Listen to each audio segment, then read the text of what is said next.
Welcome back, dude and dudettes, to another wild episode of Send It Mate. We're here to talk about all things hunting and outdoors. And today, we've got something that'll keep your gear running smoother than a dingo's getaway. That's right. Our show is brought to you by High Caliber, the gun and knife oil company that knows how to keep your firearms and blades in tip-top shape.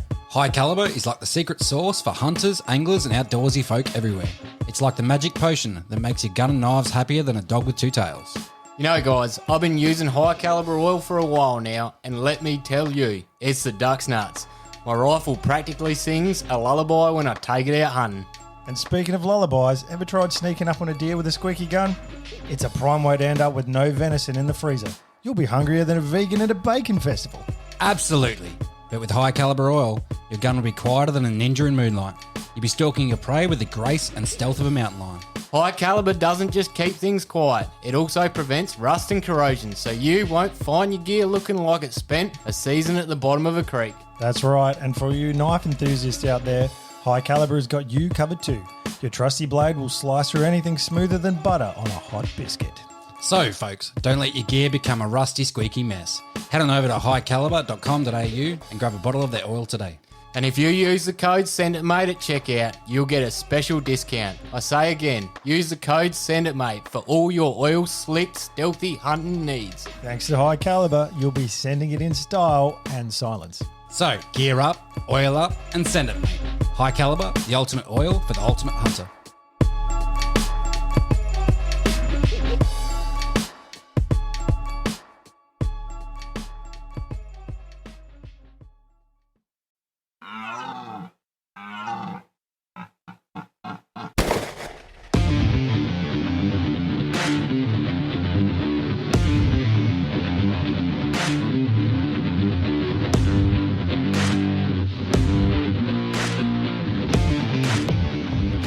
Horse walks into the bar. Bartender says, "What a long face." Welcome to another episode of Send It Mate podcast.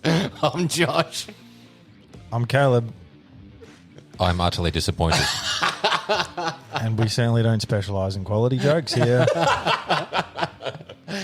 Wow. I'm Ryan, by the way, just in case you were wondering. Is that your best joke? Nah, my best joke I said the other week. I said I got Last fired from the keyboard factory. Apparently I wasn't putting in enough shifts. That's your go-to joke? That's actually quite funny. I like that one. Yeah, it's gold. I have two. How did NASA organise parties? They plan it. They plan it. You know how I know this? Because you said it last week. Yeah, that's what I meant. Okay. Get some new material, man. I had a few actually that I was gonna say, but they've completely wiped my memory. It's like a thing now, though, isn't it? Like there's a couple of stuff that comes across my feed every now and then where there's just two people sitting opposite each other and just pulling little jokes like that. Dad jokes. Yeah. Try not to laugh. Yeah, there's some corkers there. Like you could spend a lot of time just watching those videos. Oh, yeah. Definitely. Do you have a go-to joke, Ryan? Not really. Like I'm not one to like listen to and store jokes. He just rocks up into the room. Yeah, man. Just kidding. It's the go-to joke every time. You got nothing. I don't do one-liners that come like literally just pop into my head in the split because I don't have a filter. Every joke that I make is just me cracking a one-liner in my head, but it comes out my mouth because it's all about the delivery. Like I don't do like jokes like that, like knock-knocks or anything like that. Yeah, God. I have two favourites depending on the audience. Yeah, I feel like Depending on the both are inappropriate. I feel like it's racist. They're both no, they're not racist. They're both inappropriate, but they're not that bad. Like my favourite is, have you ever had sex camping? It's fucking intense. Classic from year 6. I like that. And it goes along with your sex pest theme. Correct. And well, just to add to that, number 2 is, how do you make a lump of fat attractive? You fuck it. Yeah, that's literally what came to my mind too. Yeah. I don't know. You put a nipple on it. A lump of fat. How do you make a lump of fat attractive? You put a nipple on it. Yeah, okay. That was shit. Dude, that's a good joke. Look, I get it, but it was shit. Well, that's what a boob is. It's a lump of fat with a nipple on it. Yeah, How do you it's make much a lump more than that. But then It's like a bag of sand. A roll would be like a horizontal boob that's just been stretched out and someone's just bunged a nipple on it and just boom, there it is. Do you know where I learned that from? Pastor of a church. A pastor of it? Well, that's very unchristian of him. That's because they're probably... I hope he was married at the time. He was, and So he's only talking about his wife's titties. it's probably the most sexual thing he ever said in his life. I bet Jesus wasn't happy with him that day. Anyway, don't need to go down that rabbit hole, but thanks for that. I've held on to that ever since. I've got a few. Burst into the seams to let that one out. Are you And then are he you about to farted. blow your nose again? I've got a few, but I can't remember it, mate. Like, they just, when it's joke telling time, like your brain goes into like fart mode. You can't remember. Oh yeah, like they slip somewhere away when you need them. Yeah, definitely. That's all right though. I feel like I've got a few that are on the cusp of my tongue, but I just can't. On the cusp of your tongue. I can't Like the get cup to of your them. tongue? That's right. Eh? Tip of your tongue? Teeth in the lips? The cusp of my tongue. No, the tip of your tongue. I think is it's the expression. Yeah, where's the cusp of your tongue? What is the cusp of your tongue? It's the cusp. No, something is on the cusp. Yeah, that's you're like blending to. I mean, are you trying to make a joke here? I can't tell anymore. Oh, I don't know. Is that one that you've been sitting on for a while? I just don't know. The cusp of my penis. The tip. By the way, Folks, we have to actually listen to Ryan say tip of the tongue, teeth and lips every fucking episode. That's part of my routine, bro. Oh God. because he thinks he's about to go out on stage on the fucking West End of London or something and do a stage performance. Yeah, man. Yeah, I got expectations of myself that I need to be able to pronunciate. No, actually, I always think of Jack Black. Tip of the tongue, teeth and the lips. It's like it's school. I think it's School of Rock that one's from. Oh, that's exactly Yeah. where he says that. Yeah. Great movie. Actually, I watched Tropic Thunder the other day with So him. did I actually, because we keep talking about it. So I'm going to watch it again. Yeah, it was. It's terrible. It was. Look, that the one- they could not make that movie today. They couldn't. They could not. But rewatching it, fuck me, it was shit. It was horse shit. At the time, it was cool. Yeah. But watching it again, Yeah. I'm like, why did I think this was Yeah. good? Is that the one where they're in the jungle and Downey Jr. is a black man? Yes. So he's a white man playing a black man. He's a white Australian playing a black man. I love that. That's awesome. Oh yeah, no, there was backlash about that last year. Some fucking Oh, of course. it party was, mate. pooper that goes home and masturbates by himself in a dark room decided to release a couple of articles having a crack at him and saying he's racist, and then Mr. Junior was like, "Nah, fuck yous. I'm an actor. That's what I do." Yeah, exactly. I get a feeling in like 10 years' time, mate, people are going to be offended every time you breathe because they're going to be like, oh, you're fucking polluting the air. Well, that, and there's just a race of cancel trolls that sit there and review the tape on everything to find every time anyone did blackface ever. Yeah, you know why? It's because it's fucking monetized, mate. It's because people can make money off of it. Yeah. So that just fucking Of persuades. what? Cancelling people? Yes. Yeah. It just persuades people to sit down and like become a fat keyboard cunt warrior. Yeah, that's true. People are more likely to click on something that they agree with and add that onto their follow list. So people create controversy citing to whatever their biggest group is that they think, and they try to pander to that group so that they get the clicks and the follows and they make money out of it. Yeah, money, mate. It's horseshit. Actually, you know what else is horseshit? The fact that Horse poo. fucking diesel has not gone down yet. Yeah, I don't get that. Didn't they like take away the tax on it or something? I mean, I haven't followed it because it doesn't make any difference. I can pay for it anyway. I mean, it came down lost from $2.30 to $2, but Well, no, moved it's from gone there. back up to $2 like $2.09. It's terrible, mate. I don't understand it. I actually wanted to put on our Insta the other day. I was going to take a photo of my last lot of petrol I put in. It was $60 for 20 head jobs. 28 litres or something like that. And I was going to be like, boycott these fucking oil companies. And everyone just walk to work and stop fucking filling your tractors and shit like that. And then these fuckers are going to go without food. And then we can set the price back on them. So you're just not. No, we did fuck the world. You just Don't want- do that. Well, no, you're just saying everyone should go on strike from buying fuel man. for a day. Or just steal it. Just fucking everyone start stealing it. We'll just have like a nationwide thing where we're just like, yep, we ain't paying for fuel no more. We've had a gutful. Not that I'm advocating for stealing petrol either. I mean, you are.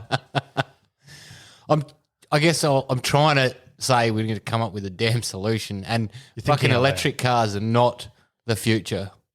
They are, though. Electric. For the city, yeah, okay, but for men with fucking giant balls and fucking massive dicks, no. I think electric cars are the way forward. I just think how the power is. We're going to store all the batteries, the waste batteries, bro. We're just going to start another fucking. Well, you can recycle. We're going to stack them up and build houses out of them. Yeah, there you go. Oh, how many houses can you build? How big's a battery? Actually, boom. I haven't watched this He yet. solved it. Look at him. The light bulb If you moment. see it, No. see it in his face, he's inspired. Yep. I haven't watched this yet, but Dad and I used to talk about this a lot, about making the centre of Australia a bit more habitable and what would help terraform the land. And we were talking, throwing ideas back and forth from each other, and pretty much saying that someone should build a canal from the north to the south, and basically all that fresh water rain they get from the north, basically just bring it all down south. Now, what that'll do to the sides of this canal is that it pretty much just greens it up, and it makes it a little bit more habitable. So you get more stable soils and obviously more plants and bird life and animals that can run along it. Huge project. It's been done before in quite a few countries and it's worked. Huge project. It cost fucking an astronomical amount of money, but essentially it would make the middle of Australia more habitable. And I actually come across a YouTube video the other day about it, but I did not click into it, and I need to. Well, that was an anticlimax. Wow. I need to go back into it because when you think about the proposal of that idea, it only promotes good things. There's one problem that happens with terraforming land, which I believe China they've done already. But what happens is basically when high winds hit, say, arid climates and things like that, it actually pushes some of the sand and topsoil, and it carries it to even as far as other continents, where it's then dumped, and it basically plenishes that soil that's on the other continent, and it's almost like it is an ecosystem. But it supports itself. Now, when you terraform something, one place here might gain, but another place over there might suffer. So we've got to fine-tune it a little bit, but it's possible to do. And I do believe strongly in doing that and building a canal. So many questions. So many questions. Through the guts. How about you watch the YouTube clip and then come back to us? Yeah. Well, you both are just dumbfounded by the looks of it. Like, what's your Oh, thoughts? no, I've got a lot of There's questions. going to be a about heck how- of a lot more to it than just Yeah. digging a channel all the way Nah, through the guts of mate, Australia. everything starts with just doing it And right. my other question, first and foremost, is for what purpose do you wish to rejuvenate the centre of Australia? Well, one I just said, we're basically creating a bit more habitable climate for human beings. do we need that? Are we living on top of each other? Well, yeah, at some point we're going to need it, definitely. Two, the agriculture and farming along this belt of water would be astronomical. We could improve pastures and crops and increase meat production and things like that, and obviously create more jobs. It'd also create shipping lanes, so it'd make freight cheaper. Shipping lanes. Are you basically talking about creating the Panama Canal through the guts of I Australia? just said that before, mate. A fucking canal. No, you're talking about terraforming. No, right at the start, mate, when you edit this, you can go back and listen to what I said. Basically dig a canal from the north to the south. Now, So obviously, seawater can go in it. well, yes, you can bridge that from seawater. That's fine. But the thing is, you're going to have Ladies and gentlemen, we're cutting Australia in half. You're gonna have feeder creeks of all that fresh water. You need to go up north and see how much fresh water they actually have and how much is sort of wasted. Really, Well, it is. for It just lack of flows a- out to sea. Lack of better I mean, terms. the first problem So that'll feed this creek, this canal In its fresh entirety? water as well. No. I need So numbers. I need you to just know. simply open it all up. I don't think from it'll north work. to I need south. to know how At much all. money. Well, not with that attitude, and it certainly would work, and it's been done in many countries Give me a before, country. mate. Tell me a country. I want to look at a case We've got study. the Middle East. We've got I want a case obviously study. the I want a case study. If you're talking about like crossing the border, that's like a couple of kilometre stretch. Yeah, I can see how that works. But the thing is, with the further inland you get, the higher from sea level that you are typically. Look, So you'd have to and have fall. You'd have to have the that's- soil content That's tested. not You'd have that to. hard to fucking work out, mate. Well, it is because water doesn't go up. Well, no, you simply dig deeper. That's Yeah. not, that's not So a if you're going to difficult thing channel to do. out like a kilometre down, Look, I honestly think over that length of canal that we're talking about, say we have 2 canals that meet up from Queensland and Northern Territory and go down the guts, you're probably looking at a degree of full over that entire space. And, yeah, you're talking about a lot kilometres of depth, but it's more than and you can change it up with locks or weirs and things like that. So anyway, you'd have to. So that's I get fine. that, but you'd need a significant flow all year round to have that working. Well, this is where it's open the sea, is basically open up to the sea. So you're getting a base level of water in there, So you're and then you're salt feeding water through. Salt water. Then you're feeding your feeder creeks through it. That's fine. You're not going to have anything grow in salt water. With your feeder creeks from the amount of water up north, yeah, you would. Dude, It'd I turn would- because you don't understand in Darwin anyway, and in the northern part of Australia anyway. You have saltwater creeks within a few k's. They turn to freshwater creeks, motherfuckers. Yeah, because they got other freshwater contributing to them. I get what you're saying. Oh, that's what I just said. Feeder creeks with fresh Because water. because the fresh water is flowing out to sea, and the salt water goes a certain distance. Tidal, up. so that it works both ways. Exactly, yeah. it's tidal. Whereas you're talking about creating this fucking how wide canal that you can get ships up. It'd still be tidal and seasonal. Ryan's right, definitely. So you but here's an idea. and this is where you have locks and weirs. So it's a monitored thing, mate. Here's an idea. How about we fix our existing waterways like the Murray-Darling instead of creating this new man-made canal? No, because once again we're wasting a lot of water. Yes, we need to fix the Murray-Darling. There's no doubt about that. But there's also a huge span of Australia without water in it that could certainly benefit from this. We need an expert. Look, I mean, if you're talking about terraforming, like there's other ideas that have been carried out with that. So, I think it's Africa. There is a organisation that is funding locals going out and digging what are essentially like dams, but they dig thousands of dams across plains to catch water where the ground is hard enough for the water to run off of. So they're basically creating catchments over this land. And then when the wet season comes through, it catches in, it fills, and then seeps down, and the ground, the soil low enough will hold the water. So they're going through digging all these up, and they've managed to hold enough moisture for growth of vegetation to come through. So that, I mean, we can't do that in our desert because it's sand and wind and that sort of stuff. So But maybe a river system, a man-made river system might benefit. Well, the solution there is that, I mean, it's quite easy because the surface of the ground was basically like sealed and the water was washing off. Well, I get the problem feeling that they'd we've still got- have to clay it, these catchments and things. Oh, they'd have to put some like soil breakers, like gypsum and stuff in there. They might, like at the moment, my understanding is that they're just building catchments for now, just to see how it goes. I don't think they've been doing it long enough. They're trying to fund it, and it's a charity organisation. They do some really good stuff. Anyone who's interested, Google it. You'll see some details there.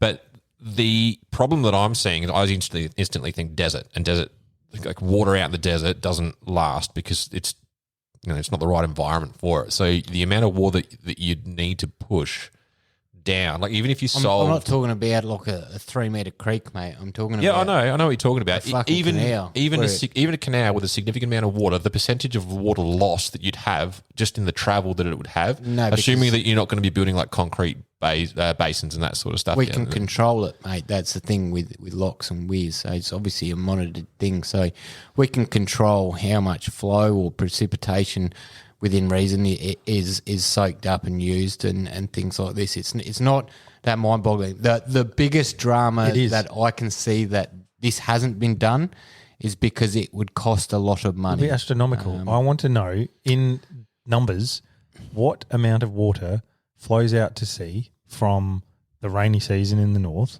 Oh, Like how many it's not just millions out to of sea, out to sea. megalitres or whatever it is. I want to know how much they've calculated flows out to sea versus how much would be required to flow down the guts of Australia in your canal. I would like a scientist to calculate whether enough water. Chances are you ain't getting a scientist, mate. You're getting fucking me, right? So Not with that attitude, Josh, to quote yourself, because this is all complete speculation from the science of Josh. This is why we'd obviously open it up to the sea, so you have tidal in it as well. But So, what's the purpose So you of do it then? want salt to water to run flow. salt water through? Oh god, This is what I don't understand. Like the volume of, so there's three things you got to assess: where you're going to get the water from, and what type of water you're going to send through it. How much fresh water? How much water you're going to lose in the system before it gets to the other end, and then also obviously how you're going to build it and how you're going to accommodate that. Yeah, So look, within those three things, there's nothing. There's and how are you going to capture I'm not it? a fucking. I'm not a fucking ecological scientist or even a fucking goddamn engineer, mate. But the idea is certainly promising. It certainly If has you a can- lot of potential. If you can get water to stay in one spot, then it promotes. No, you vegetation don't want and it to growth. Like, stay it's- in one spot. You well, want it to flow because then well, that flowing a cuts body of down water. precipitation, If a mate. body of water is obviously moving, but the water source itself is staying in one spot, right? So everyone knows that if you put water there, typically life will follow after whatever amount of period, X amount of Basic period. principle. So if you're following that as a basic principle down the guts of Australia, and it's figured out, and it's fresh water mostly, and you can get it to do whatever it's doing, yeah, absolutely. What we're saying is it's not. You also it's- forget that I'm not talking about fucking drinkable water for you and I. I'm talking about water that is potable for livestock and for crops, and in that you can have some salt fucking content in it. Yeah. Yeah, Not seawater salt. bro. But even I can- going through the desert, it's going to pick up a shit ton of water, salt. Sorry. Guarantee you, mate. Next time we go to a trough, I'll grab a cup and I'll pour some into a cup for you. You can try it and see how salt it is. And then next time we go to the beach, I'll try it. I think human consumption is 7.5, whatever it's called, Ceylon or whatever. And I think stock's sitting around 15. I can't remember, but it'd certainly be worthy for crops and stock. The only issue is the soil on the sides. So the soil surrounding this canal would have to be figured out because sand is good and bad for things, but that's not a difficult thing to overcome. There's a lot more to overcome, man. No, and you got to think this would simply increase our living space in Australia. This would increase jobs. We're not short of space. Livable space. We're not short of livable space. Well, not right now, no, but yeah, soon enough we will be. No. And you're taking a very silly stance with no longevity in your foresight there, Caleb. But just saying really. no. No, because we're nowhere near. I mean, we can build up, yes, but is that the right way to go when we have so much land that could be usable? To For go what out purpose? wide? There's no point building it if we don't have the population requirement for it, which we don't. And we're not going to have for any time soon. So jobs don't come into this, economics don't come into this, Caleb. We so don't. Our jobless rate it's gotta- is we have pretty a good. terrible unemployment rate. No, we don't. actually, Caleb. We don't. We have a fucking terrible. What's our especially since fucking COVID, mate? Your argument there is employment rate our went unemployment rate? It went down because everyone did a reshuffle and went fuck working in this job, and they went and got other jobs. South Australia. I think we're sitting at fucking something ludicrous. No, we're not, 6%. dude. We're not. That is not an amount that requires doing a massive project to put us in trillions of dollars of debt for the sake of creating livable space for. It's just not required, man. It actually dropped by 0.1% Exactly. to 4.9. The highest it's been is 7.7. Oh, So I don't understand the reasons for doing it. Because you got no longevity in your thought process there, mate.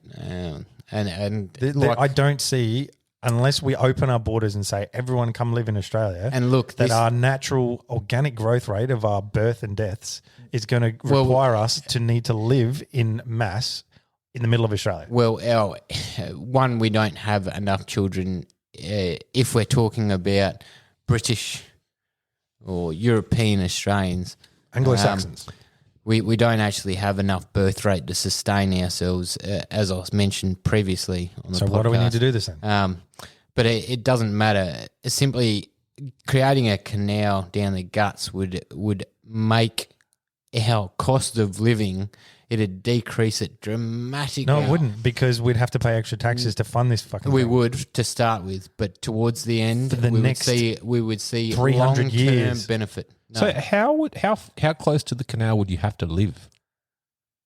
without like if you're running it through like that'd be scrub. debatable, man, and that'd obviously obviously the closer to the coast, obviously that's going to have a better impact, and the further we get into the guts, it's going to have a lesser impact to somewhat. We're going to lose some percentage of land going into the guts because simply it's fucking 100 million degrees there. But I do believe doing things like this would certainly drop the local climate due to precipitation somewhat and moisture in the air because you're terraforming the land essentially. You're terraforming one section of the one land. section. Well, not even that. It'd be like one strip. It'd be like maybe the temperature here in fucking in North Adelaide is different to South Adelaide, and that's only fucking goddamn 20 k's away, mate. Yeah, so you because- can't argue this. yeah, fact. because there's a lot of different things that play into that. So the more Exactly, developed, just like it would be, there'd be many different things that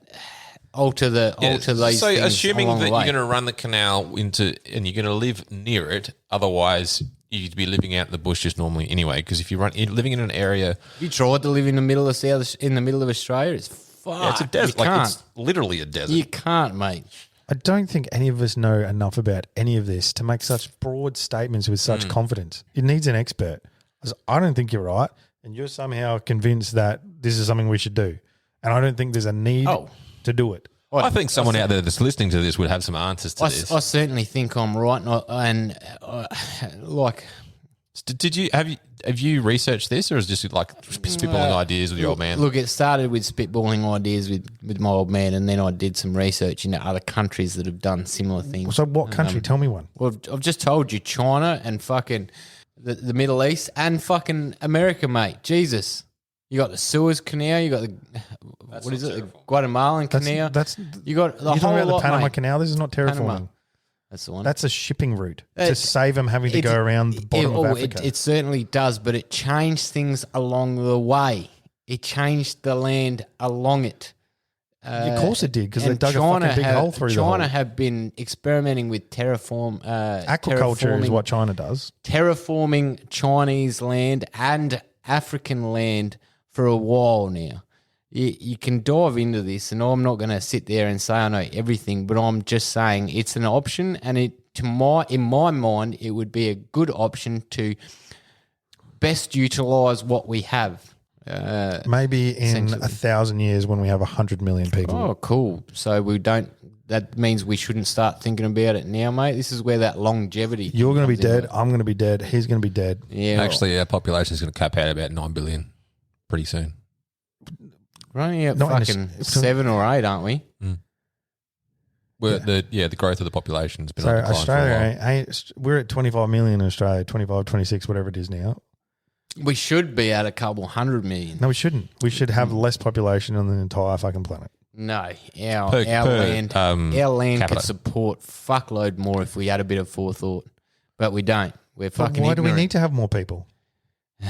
Our Mate. land can support more people, but you've just defeated your own argument. You've just said our land can support more people as it is now. So why do you need to create a canal? Okay, no, it could be. Well, no, I said it could be better utilised to support more people and cheaper living We and don't need more more jobs.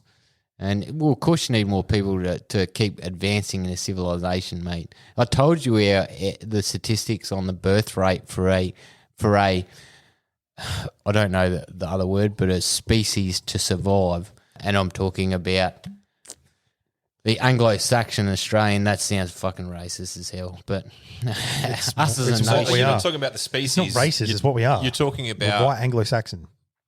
So there needs to be a birth rate of 1.6 children to every couple. I know that doesn't sound right, but it's Yeah, true. that's the for, average. for a Population growth. population to keep growing and to maintain. To keep growing, it's got to be above 1.6. What death rate is that based on? That was our. That incorporates a death rate. So that was our.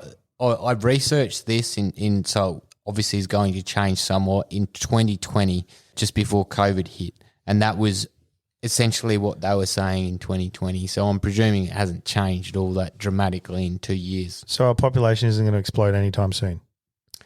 Not unless you have over 1.6 kids, which we need to Yeah. maintain So the way growth we're tracking, that we have. the way we're tracking now, our population isn't going to explode, is it? So I'm still failing to see the justification behind your idea. One, to utilise a bit more of our land a bit better. Two, to create jobs. All right. As I said. You're Three, to make cheaper cost of living, which we've just spoken about. But it won't, again, because I feel like a broken record. No, because you point to You're saying that it doesn't affect you here and now. This is like the whole gun debate, mate. Oh, fucking, it doesn't affect me now, but your kids it'll affect when they take a mile because you've given them an inch. Yeah, 1,000 years later, it'll be changed.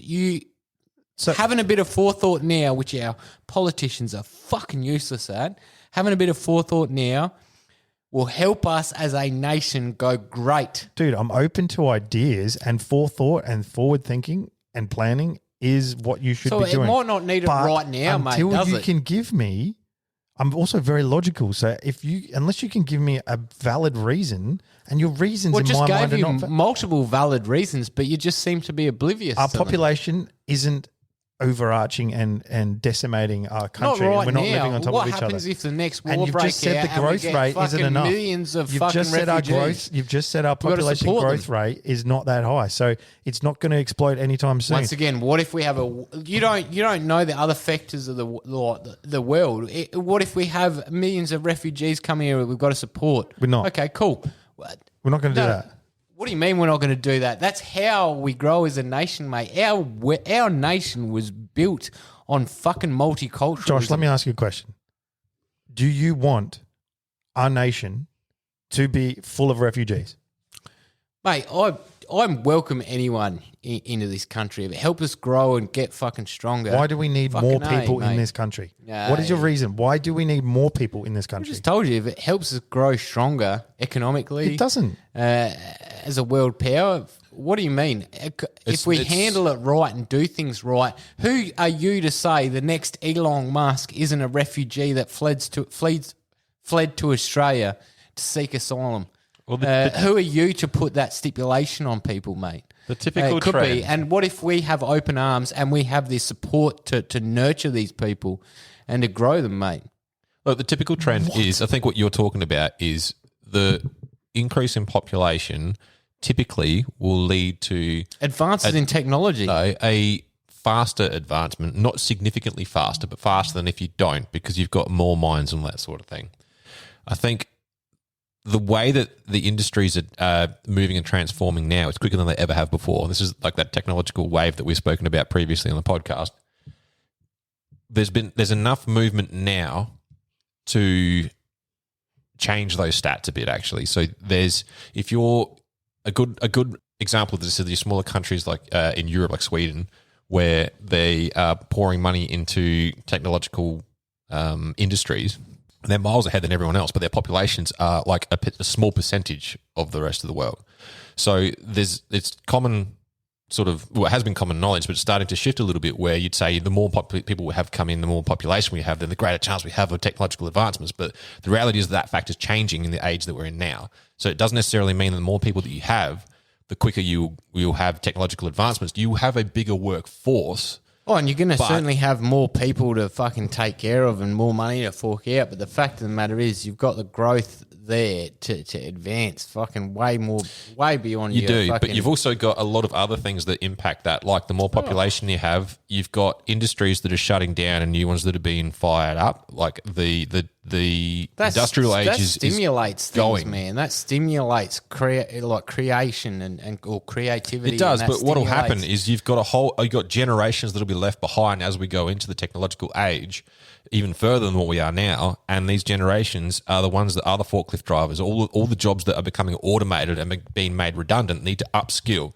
So the better way of doing a way of advancing your society would be input money into upskilling your existing population that already have a skill set that can be readily adapted, and that will give you better technological advancements than it would be taking in other people that typically probably wouldn't have the skill set or the education that you'd need to jump straight into a technological background. At the end of the day, you need boots on the ground, and that's a proven fucking thing. Dude, no. Yeah, you do. Because you've got to have someone. Ryan is actually right. pumping Automation is going to take over a lot of manual tasks. It certainly will. You don't need more people. But it's not going to take over farming. It's not going to take over the things that matter. Okay, building a house. It is now. So Farming the has more been taken people we over. have here, the more food we need to produce.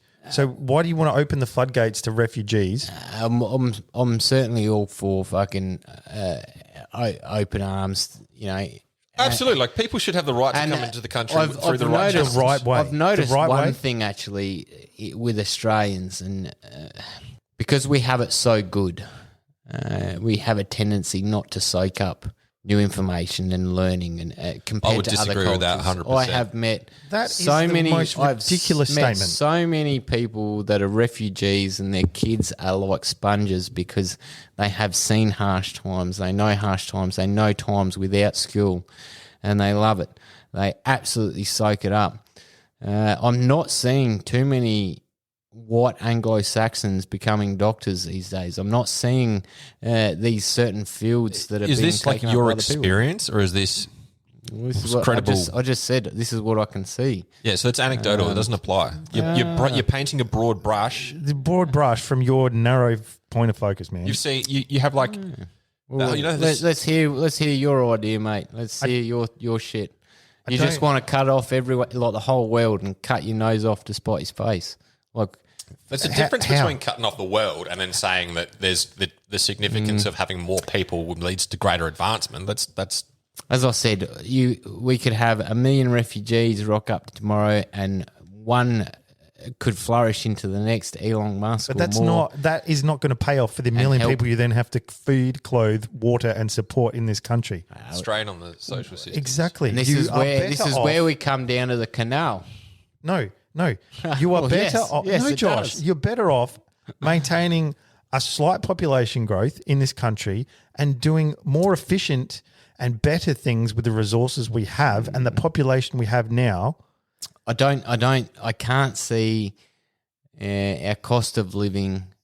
There's possibility for Our it without cost of more living people. dropping when our population is stagnant. I'm not like the refugee thing is just an example. Like, don't get me wrong, I just welcome everyone as long as they want to fucking chip in, fucking do their shit and become successful and live a good life. That's fine. Contribute to society. But what I'm trying to say is it's a part of all this. You know, yes, we can do things better right now. Part of which I personally believe is forethought into the future to increase our own well-being and make things cheaper for everybody. I agree, but I don't think building a canal through the guts of the entire country Oh, is the look, way I'm to not do saying that. that's the only part. You're looking at it as, oh, this is the be-all and end-all fucking, it's going to save everything. No, it's a part of it. Well, you're And a making part of it out to be could. that. No, I'm not. You are. No, I'm not. That's how it seems to That be presented. is if how that's you are not, coming across. No. Maybe a little bit of clarity on that. So if you're saying that that's one of the things, have you got anything else? Like for me, I'd say, Of course, there's multiple different things, I mean, man. there's heaps of different ideas. Like this is the sorts of conversations and attitudes that lead to growth within industry, and we actually stats were released on that today. The whole cost of living versus pay. So average income has gone up by 2.5%, and then cost of living has gone up 5%. So really, everyone's getting No paid. better off, mate. Yeah, we're actually worse off. Yeah. So I think the trouble is that at the moment the economy's been really fucked by the significantly questionable approach that the government's had to COVID and the restrictions they put in place that affect business as a whole. And then we became an isolated economy essentially, which started out great because it was all local spending. But then when markets started opening up and trade became sort of started to lean back towards what it was previously, you've got a whole bunch of bottlenecks. Things aren't working the way that they're supposed to anymore. And the economies are crashing. Like there's a good example is America right now. Everything is crashing real bad. And the question really should be, what's it going to look like in 5 years' time? Not what does it look like now. Because what you're comparing now is 2 years of absolute bullshit that went on that may not have been necessary at all. So we can't use the climate that we're in now as a diagnosis tool for the future. We have to go back to We pre-COVID. can, because and what's then go, happened during COVID is it has a long-term effect, mate. It does, and that's it's what I'm going to saying though. affect- Like if and it depends because we can use use it as an example of change, but we can't use it as an example of the trajectory that we're on. Because at the moment, there's going to be a political battle as to how the future of not just our country, but all of the countries combined in the world moves forward. You've got that World Economic Forum that you were talking about a couple of episodes ago that are on the side of a globalization, and then you've got other people that are against that. So there's a pull in both directions at the moment. So what you're saying is we need to sort our fucking world and nation politics out. Yeah, absolutely. Once we've that's never going to happen, mate. I don't mean sort them out. I mean wait to ask. So we've got an election. On the other side of that election, legislation will be put in place and budgets will be put in place that will show a bit more of a better picture on the way that we're going to look in the next 4 years. So that could change a lot of things. Oh, and it certainly will change a lot of things, but that seems to be the extent of our political forethought is a term. For 4 years, and all right, so we'll just think about the next 4 years and nothing beyond that. And it happens over and over again because then the population gets sick of these fuckers in 4 years and we switch and then the new party comes in and then they just fucking pretty much cut every progress we've made off from the previous party and then we're back to square one again. So we're not actually getting ahead as quick as what we should be. We're not efficient. And this is, don't get me fucking started about this, mate. Our politics is terrible. Get in your caravan and go out bush, for fuck's sake. I think you need to. Shitting me off. I think you need to realise some things, mate. I realise a lot, man. And a bit of history, what I'm not going to get convinced on is when you're arguing me and giving me shit that doesn't make fucking sense. Well, I'm prepared to change my mind, but you need to give me a logical argument. We spoke about something that I just said that it was an idea that could help Australia in the long term. And yes, we certainly need the naysayers to look at things and go, well, not the naysayers, we need to look at it from both sides of the story. We need to go, is this going to benefit us? Is this going to cost effective? Is this and this? Yeah, sure. Is it going to help us? It could fucking help us, Can I say mate. something here then? But you just No. cutting it off. I'm not cutting it off. When you present these points to us, you do it in a way where it's like, this is my idea. This is what we should do. Fuck you if you disagree with me. I did not say that. But you do, and that did not come across at all, mate. That is exactly how it comes across. You what need you should to- do you need to is hear present my an wording. idea and go, this is what I thought of. What do you reckon? And then have a discussion. But then every time we raise a point where we disagree with you, you go, you got no forethought, mate. Well, you don't fucking think about don't. this. Yeah, that's not how you argue logically. Look, I get what you're trying to say, and I'm certainly not the most articulate person in the world. I'm not denying that at all, mate. And none of us really are at this table, let's face it. But it's an idea that we could look at that could benefit our society. I think It may not. It may hinder us, mate. It could split us apart and turn us into World War fucking 3, and then the world fucking we're sending nukes to everywhere and fucking we all die. Well, at the end but of you the know day, what? We could do that tomorrow anyway. You are firmly in the pro-canal camp. I'm in the non-canal camp as we stand now, because in my mind, without having done any research, I would assume that there would not be enough water and the cost of it would far exceed the benefit of it I just like being in canals. for multiple generations to come. That is where I stand without having done the research or heard an expert. So I disagree with you on the I agree. outset. I can't be for or against either, simply because I don't know. But it's an idea that certainly needs to be looked at and certainly should be looked at. One of those things that, like, everyone's mind, like everyone speaks in like definitive terms, but the way that our brains actually work is on probabilities. Well, I'm not going to be against something just because someone's fucking said an idea. No, I'm not saying that. What I mean is, I'm not arguing with it just because you said it. I'm arguing with it because it doesn't make logical sense to me. Definitely a little bit of that, but that's everyone, that's what makes us different. Everyone hears things, right? And they go, based on what they know, go and get in your fucking caravan. Get out of this house and this go is the whole in your thing. caravan. Like, so you've had a conversation with your old man, and he's reinforced the idea to you. You've had a chin wag. You've been in agreement with it. So No, my dad's actually quite against it to start with, and then as as we keep about being talking for it or about As you against it. berated him and It's smacked him about- around the head, he came around. No, It's whether it'd work or not. because I just sit there and talk to Dad. Dad has this thing where he's actually a bit like you there, especially since he's discovered how to use fucking Google. He watches porn all day. When he's not watching porn, he goes away and Google it, and then he'll be like, okay, look, this is a process that has been done in the world and it has succeeded to some points. There are some negatives to it. And he comes back to the table and he'll be like, well, mate, you know, he'll sort of chuck those negatives at me and then we'll just talk more. And he's sort of come around to it a little bit because he can see how much water is essentially wasted in the Northern Australia. And look, don't get me wrong, he's certainly not pro opening the floodgates to refugees either. And I don't mean let's just let everyone in without vetting them. No, I'm saying vet them first and let them in and hopefully they can assimilate and contribute. But he's certainly, you know, it's certainly been a discussion that we've had multiple times and we'll continue having.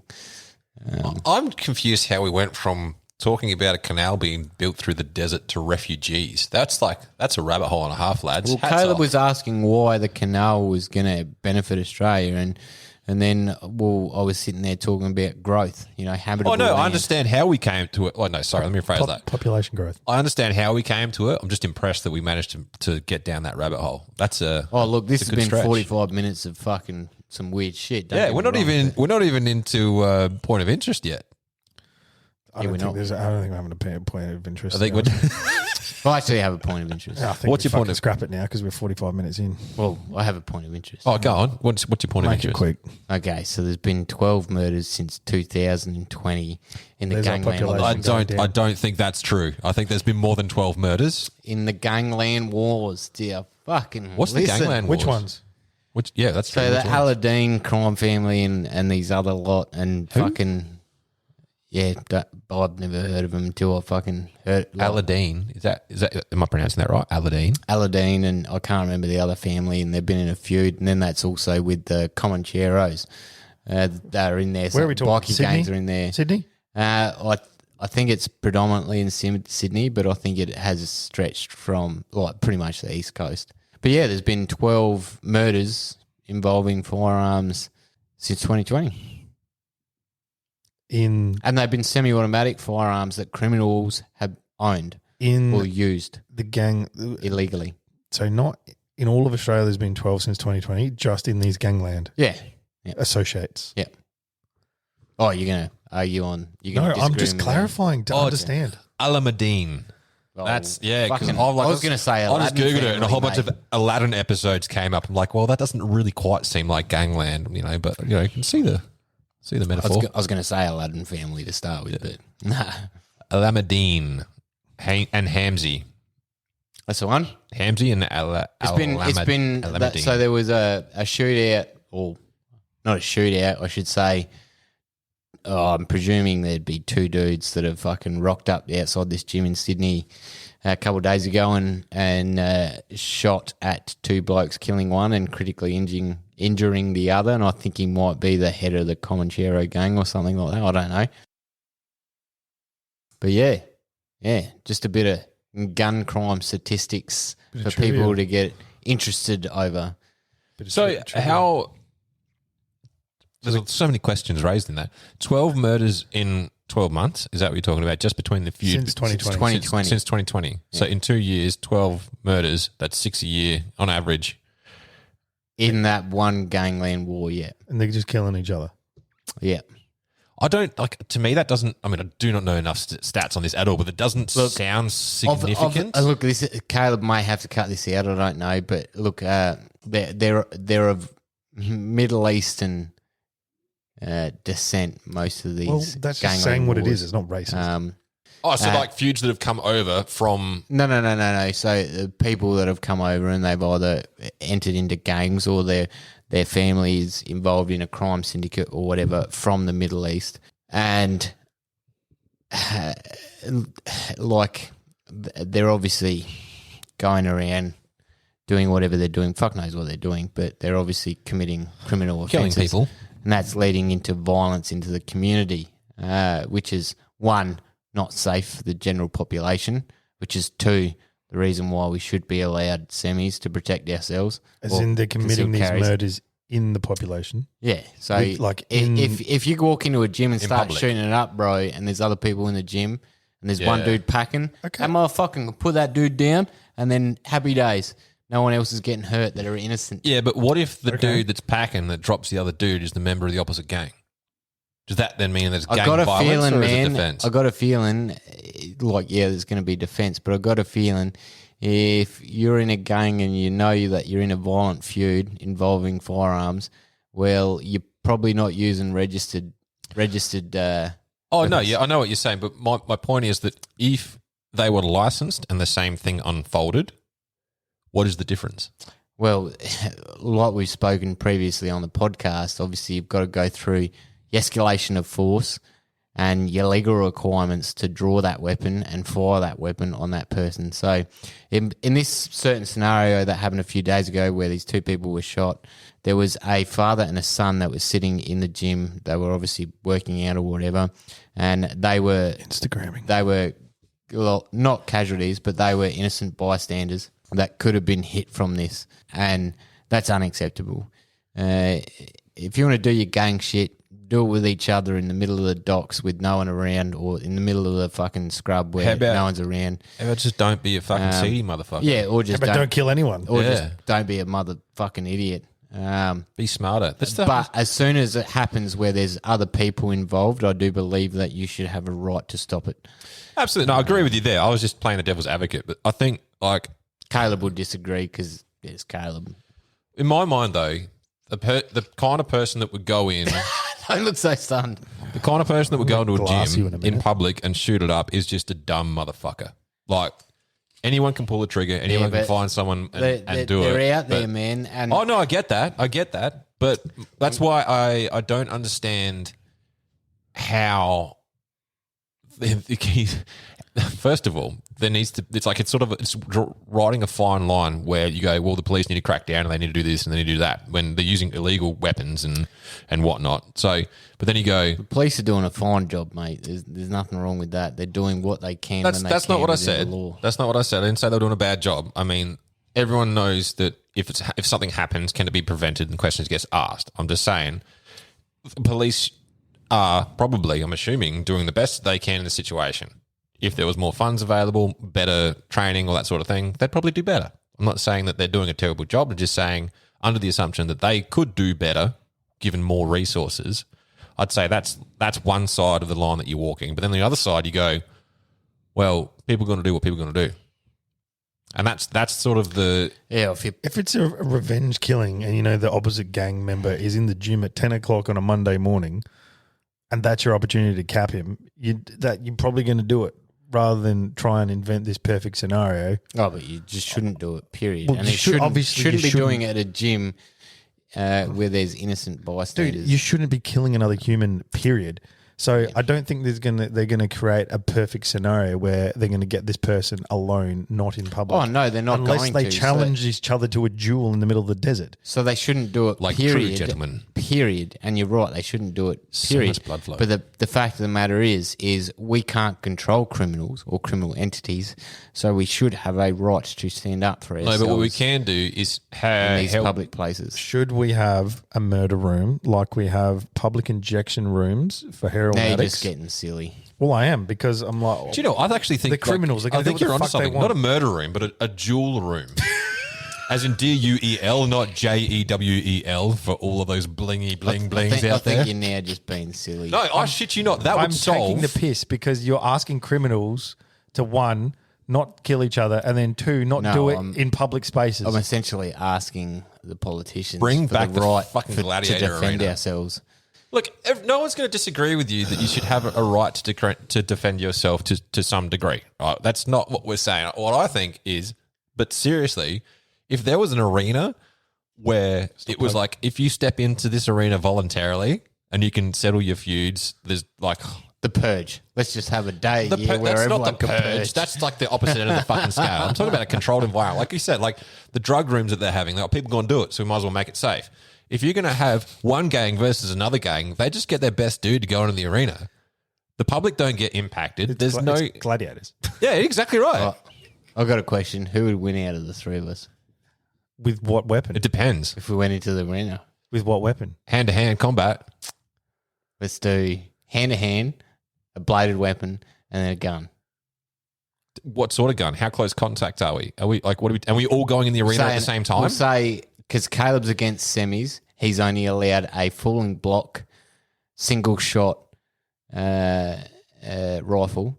You're not, so you're allowed anything from an AR-15 or anything semi-automatic. Hang on, if the low end of our belief, How is this a if the low end of our belief How's this a scale fair is fight? reflective of what we get, I strongly believe that we should have Apaches. So I should get one of those, shouldn't I? Okay, you can have an Apache, but you don't know how to fly it or use it, so that's I keep fine. telling you, man, YouTube is a glorious university.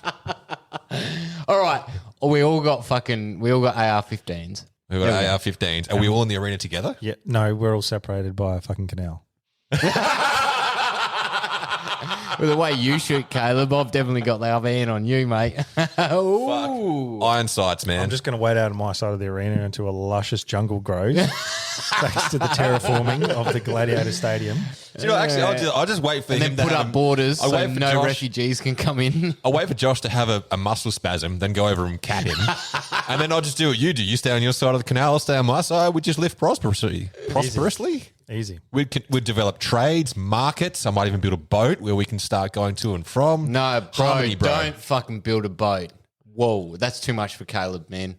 It's got to go on salt water, Settle though. the So fuck down. Yeah, it does. It's just freshwater canal only. And it's potable. No pissing nor shitting, no skinny dipping. speaking of pot, I just grow bulk weed, hey? Just the water source is there.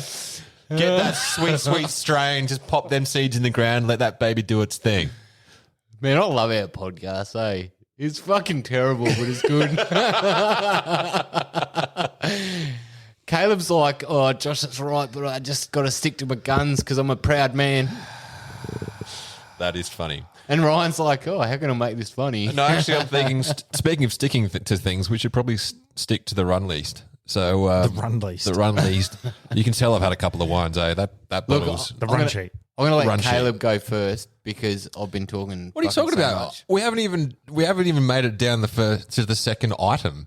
Oh, we haven't. So, ladies and gentlemen, the topic for today is. Can I please have a drum roll? It's not a drum Okay, roll. we're operating on a lower budget than I Jesus, thought. man. I thought we had a drum roll. It's like there We was don't a have a drum roll. canal between you and the button.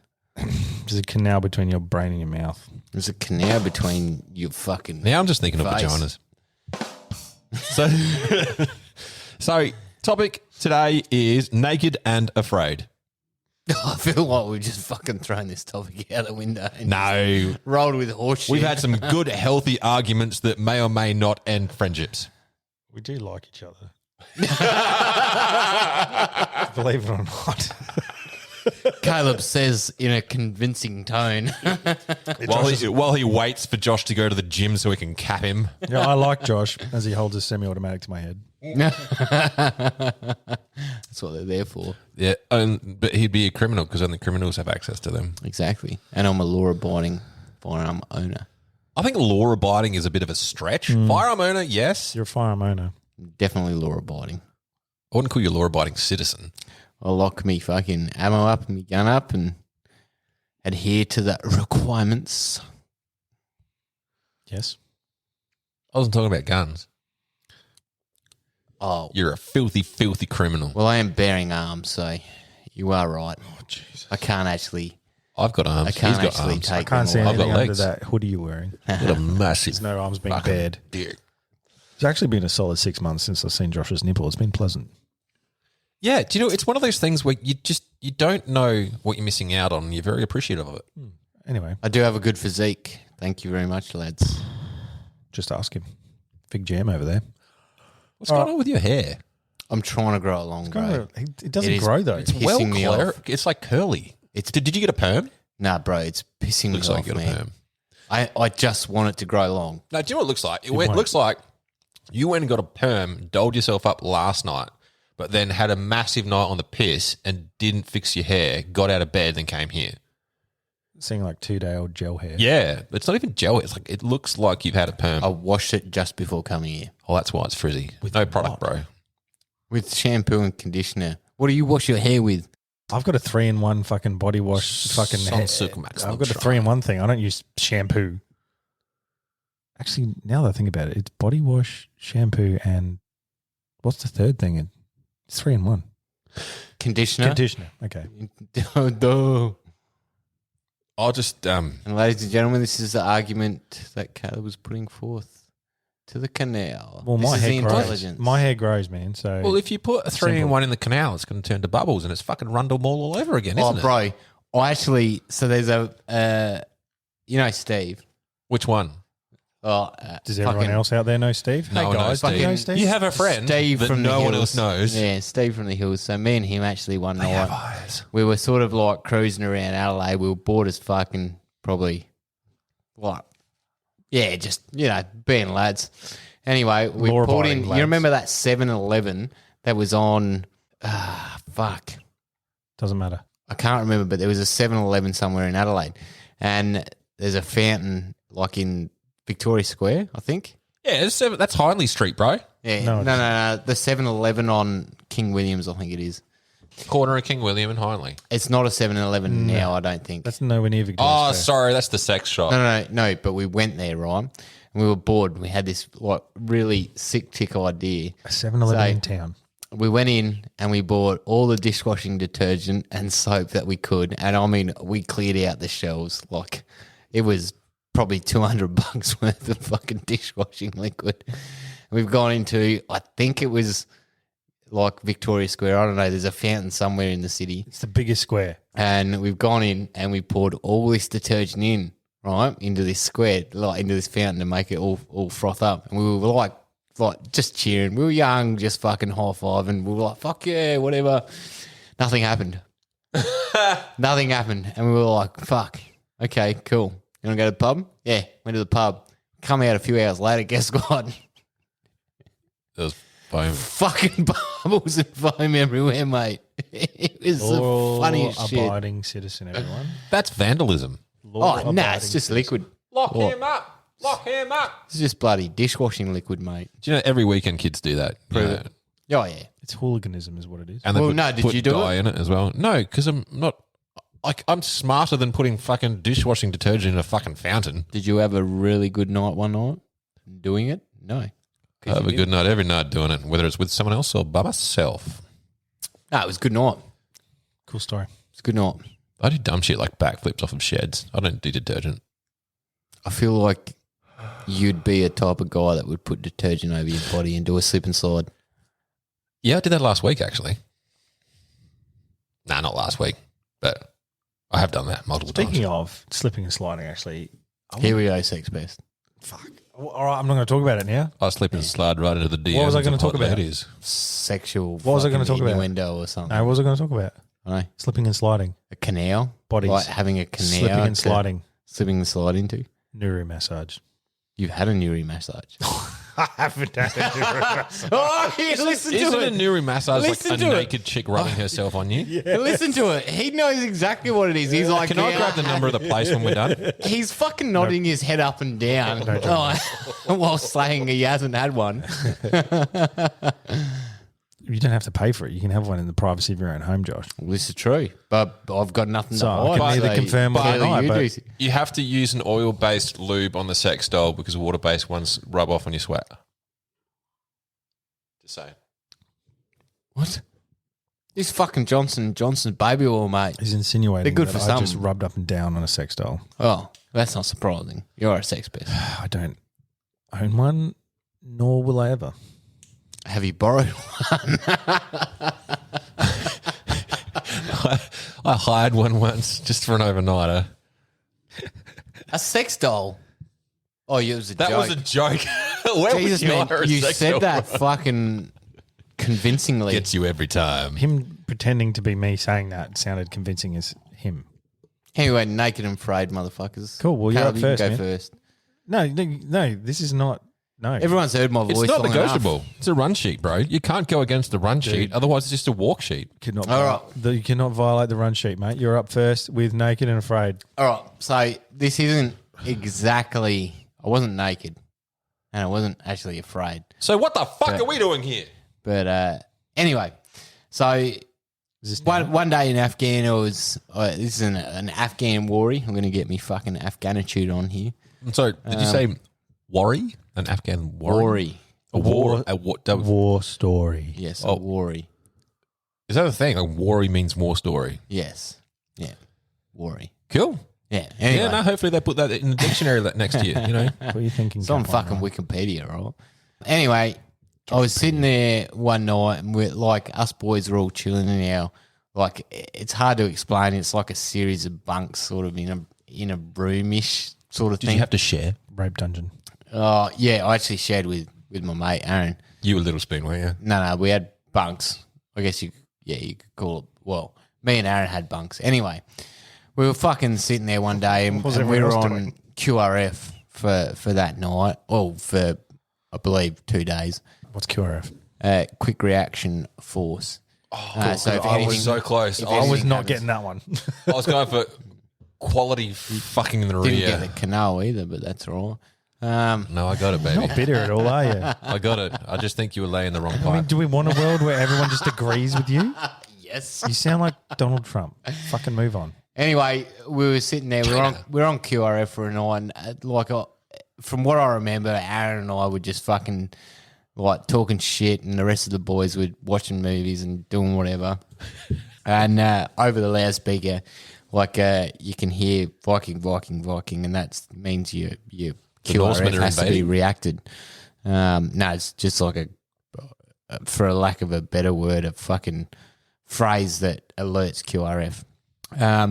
So we didn't have to wear our gear. We were on like 5 minutes notice to move, so we had to have boots on, our clothes on, our webbing next to us, and our rifle and everything ready to go. So basically, we could just put our body armor on, and grab our rifle and run out to the bushies, and then go out and do whatever task that we needed to. And this particular night, it's like midnight, man. Like, you're pretty much in bed. You're in bed, you're tucked up for the night. You're like, nothing is going to happen. I'm going to go to sleep. I'm going to finish watching my movie.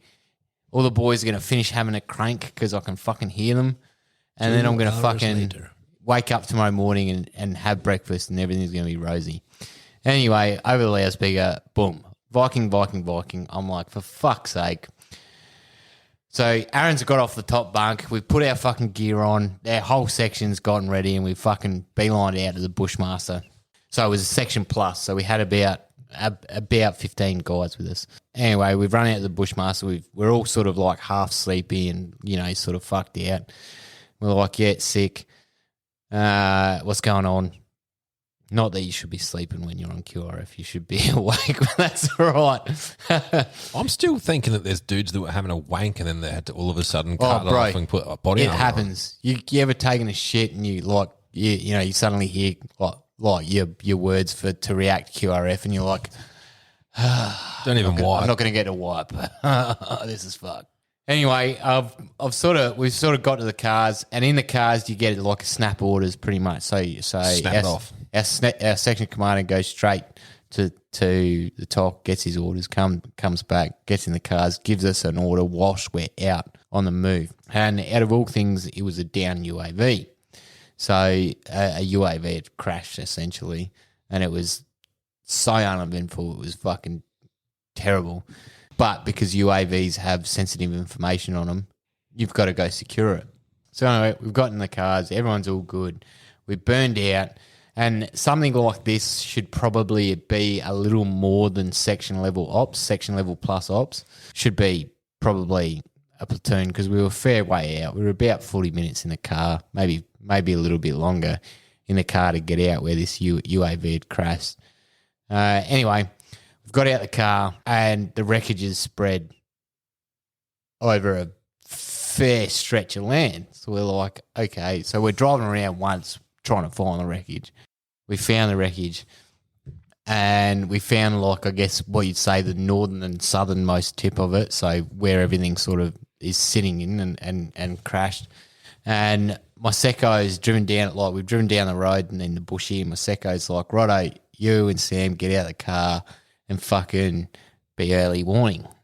And we'll go, lay some guys out on the other side while we're waiting for the pogues to come in and like pretty much pick up the wreckage, all the sensitive info, or get orders to do whatever. I don't actually know what happened at the actual site because I was on early warning. Anyway, I'm like, yeah, sick, whatever. Sam, let's get out. And we've fucking got out the car. And meanwhile, it's fucking pretty much snowing in Afghanistan. So there's sort of like this light blanket of snow.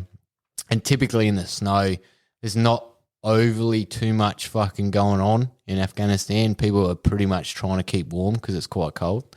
So anyway, not knowing that in our back of our head, we've sort of just, casually got out of the car and set up our little position and nestled in for the night.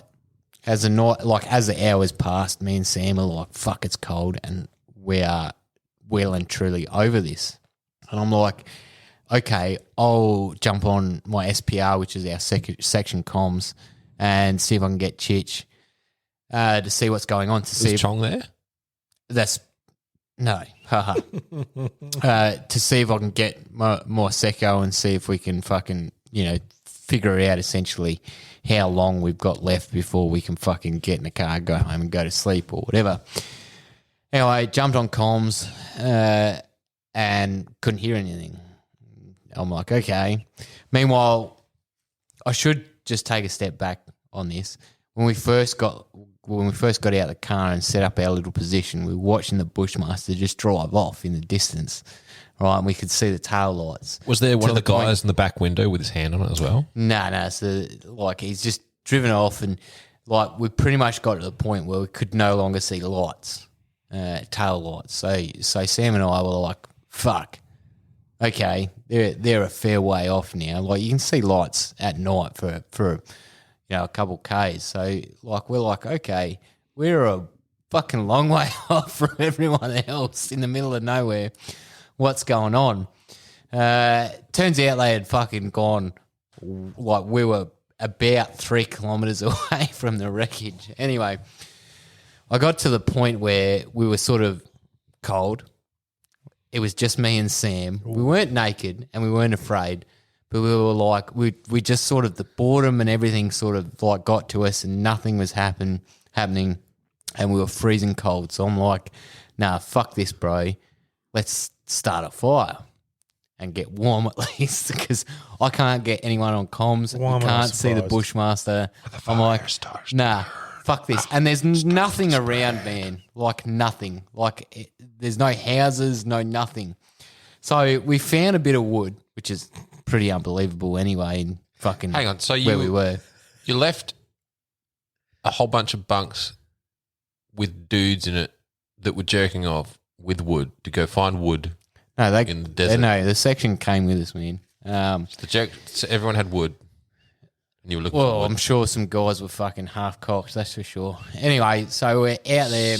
We managed to scrounge up a bit of wood, and one of them was an old. Do you know what cable comes on? Like the old wooden fucking, I don't know what you call them, spindle or something. TV. It's like old wood.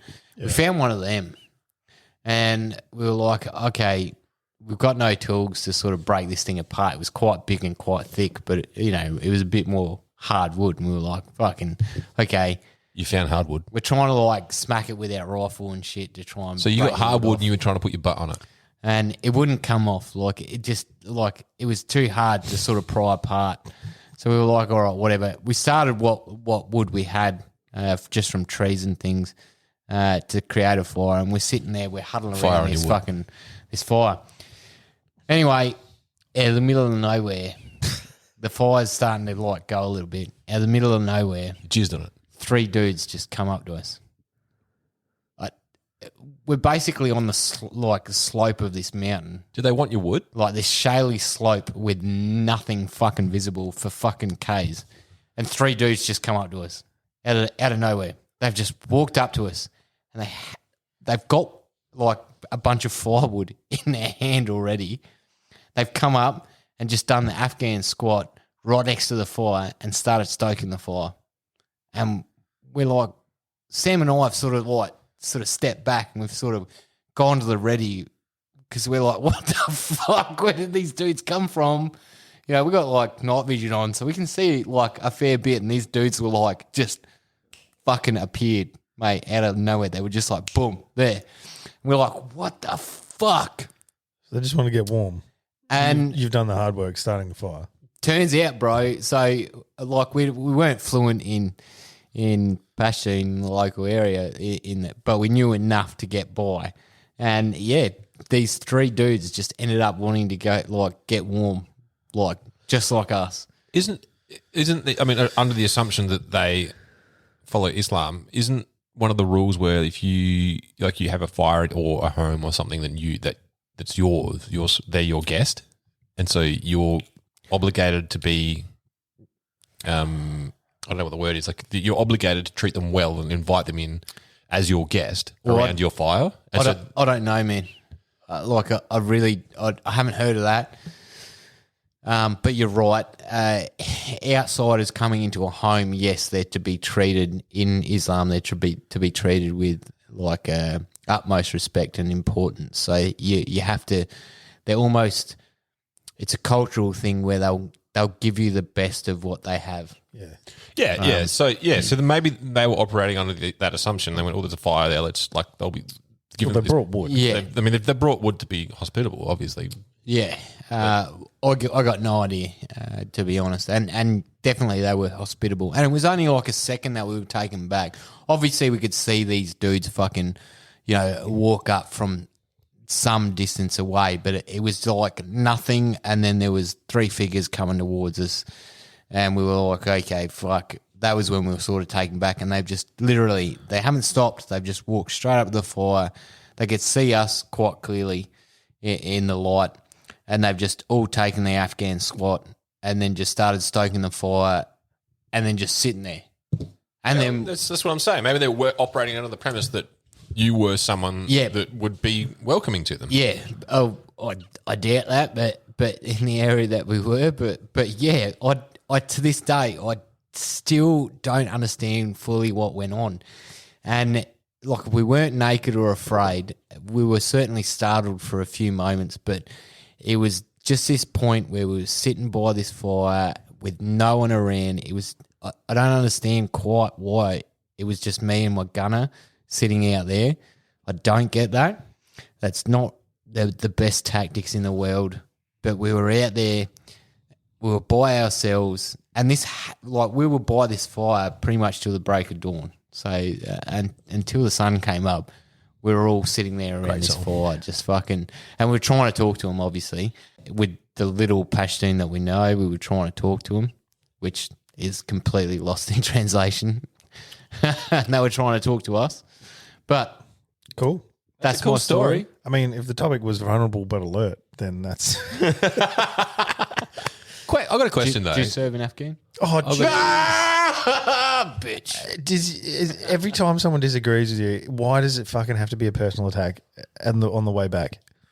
I do have a question, though, because you served in Afghan. I'm sorry, buddy. You should be. I'm sorry. I feel bad. You should. You should, motherfucker. You keep rubbing it in our face. Please. Should we have gone to Afghan? No. Please. You did. Please what? I don't even remember what you said. You've lost your train of thought. My question is around night vision. So you said you're wearing night vision. How does night vision go with a fire? Oh, it's got like if there's too much light, it's got an auto shut off. But that's probably why they got a little bit, a bit close. Because you couldn't say it. Yeah. I can just imagine you too, like, it's war, but you're allowed a comfort fire. At this point in time, I think there was no night vision really on our mind. I think it was more like when you said that, my vision comes to like the classic Arnie movies where like they get the bad guy to come in with a night vision on, they turn all the lights on, the guy's like, my eyes, the goggles. Nah, there's an auto cut off, so it'll actually the night vision will go black if there's like too much light for it to handle. So you can't. It's not like they just. If you've got both, kind of like the opposite of too much black to handle. If you've got like the both monoculars on, yeah, obviously you're not seeing anything in front of you. But we only operated with one, so you had your right eye, your dominant eye, still could see ambient light. So your non-dominant eye, when it's shut off, actually because it emits a green light, your pupil dilates at a certain thing. So when you do actually take the night vision off, you actually get your eyes got to adjust back to ambient light.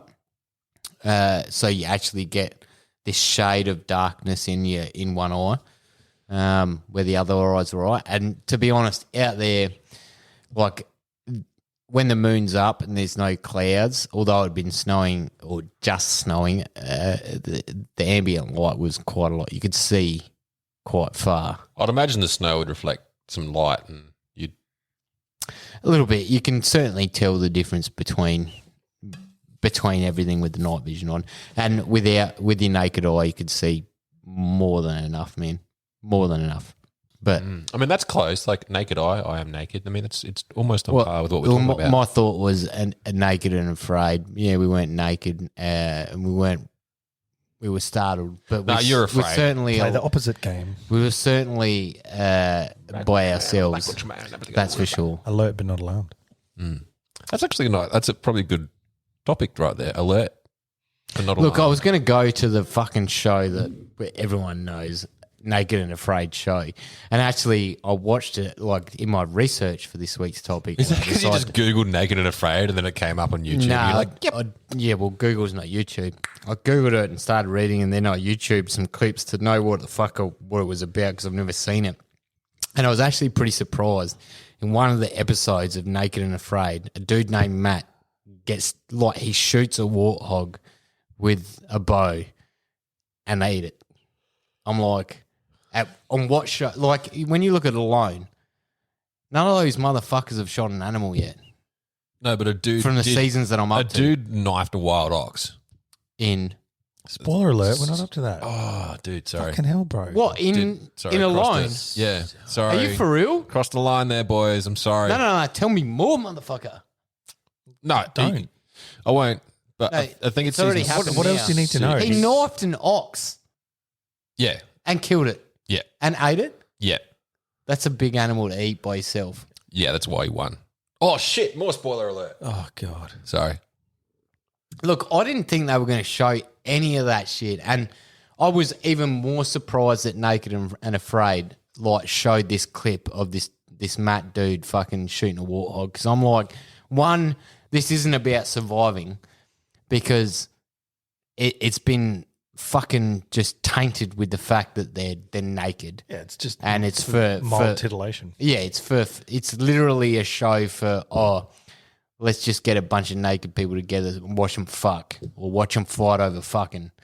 That's what it's about. Dude, if they were actually fighting for survival, they wouldn't be giving two shits about fucking until they had their camp sorted out. They've got a water source. They got Bro, food, it's like watching Naked Survivor. Yeah, it's stupid.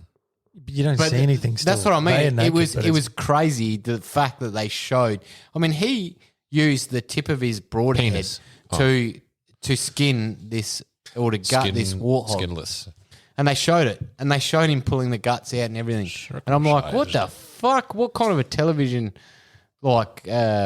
channel is going to allow this? But they did. Don't act like you wouldn't want to shoot your gun with your dick out. A bit croaky there. Have you ever shot either of you ever shot a gun in the nud? I'm looking at you, Josh, because you got some fucked up stories, so you're probably the most likely person out of all three of us to have done it. Guess what we're going to do next time we're away? I mean, I Together. don't need to do that with you. No, we're doing it together. So we can all vouch.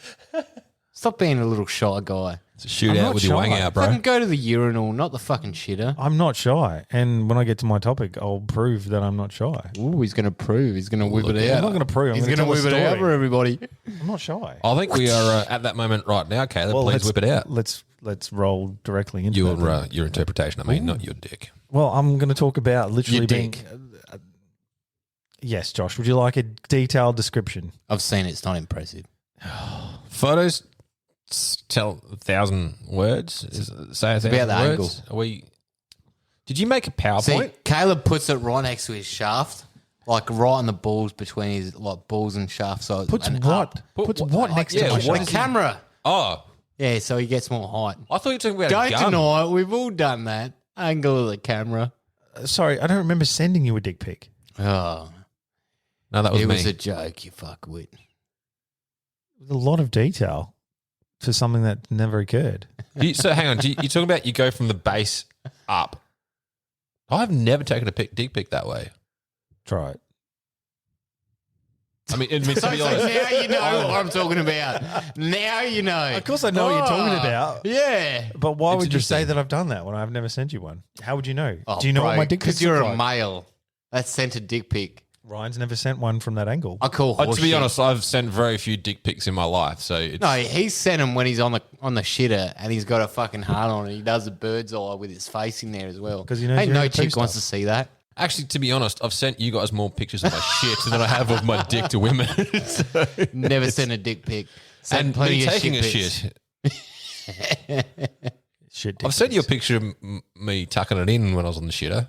Yeah, you're a man. Oh, you posted it on the fucking I did. Instagram. I said to you, this is going to come back to haunt you one I day. laughed so hard when This I is saw why that. you never post shit like that or send shit like that. It's like taking a photo of your shit, no matter how bloody or whatever, that's fine. Because you can deny it. Oh, I don't care. I thought it was funny. It was. It was pretty funny. Don't act like you've got a fucking shining bloody internet footprint, mate, because I could find some shit. Nope. Literally. Nope. Some shit. Do you want to check my Google history? Yeah, shitfetish.com. Have you seen? You know how like you got mates that send you the most fucked up shit. We're a part of that. There's one circling around of a dude in a bathtub smoking a cigar. Oh, yes, I've seen that. That goes south really, like figuratively and literally south, real quick. What happens? He puffs on his cigar, then like shits in his hands and gives himself a face mask, and then puffs on his cigar again and like shits everywhere and like, rubs all over himself. I was more intrigued and interested than anything else, but after you watch it like 6 times and start, putting your hands on yourself, you get a little bit how you going. What the fuck are you watching? Your Nest camera in your bathroom.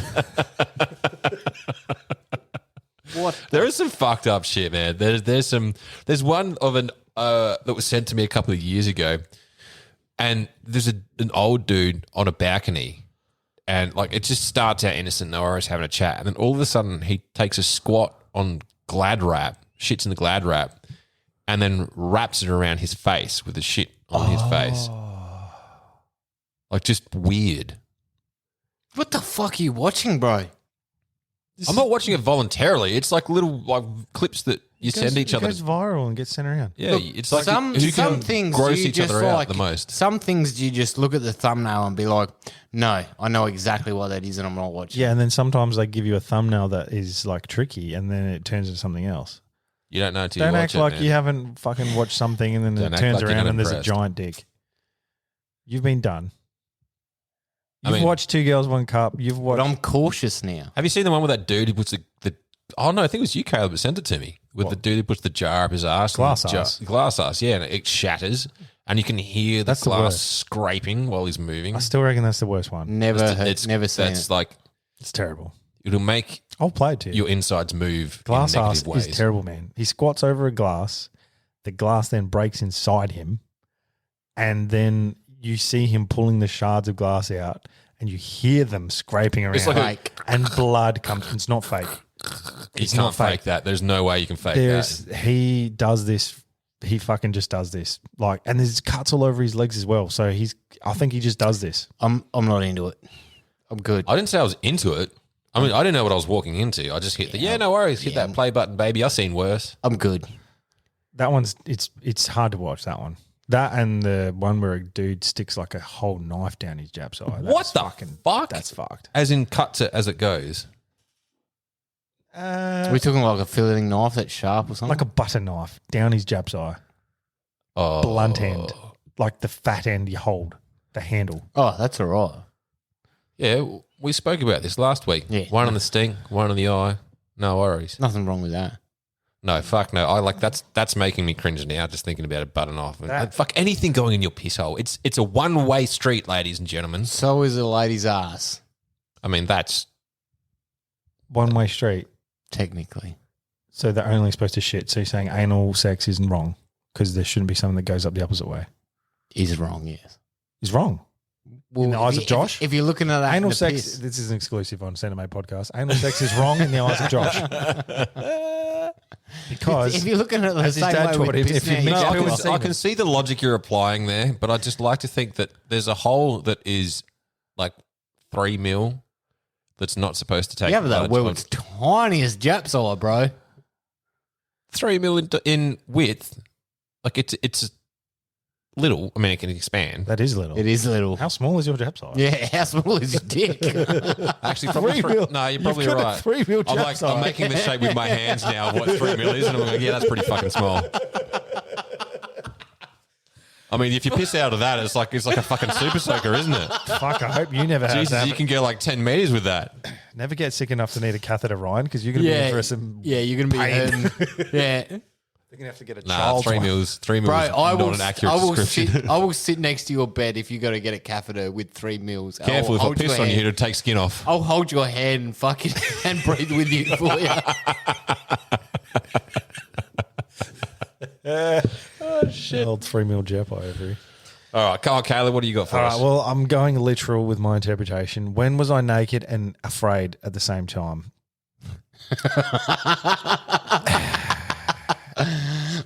A specific example is when I was actually in another country. So back when I was 21 and I was at uni, I did a international study tour, which I can't believe to this day that we did this.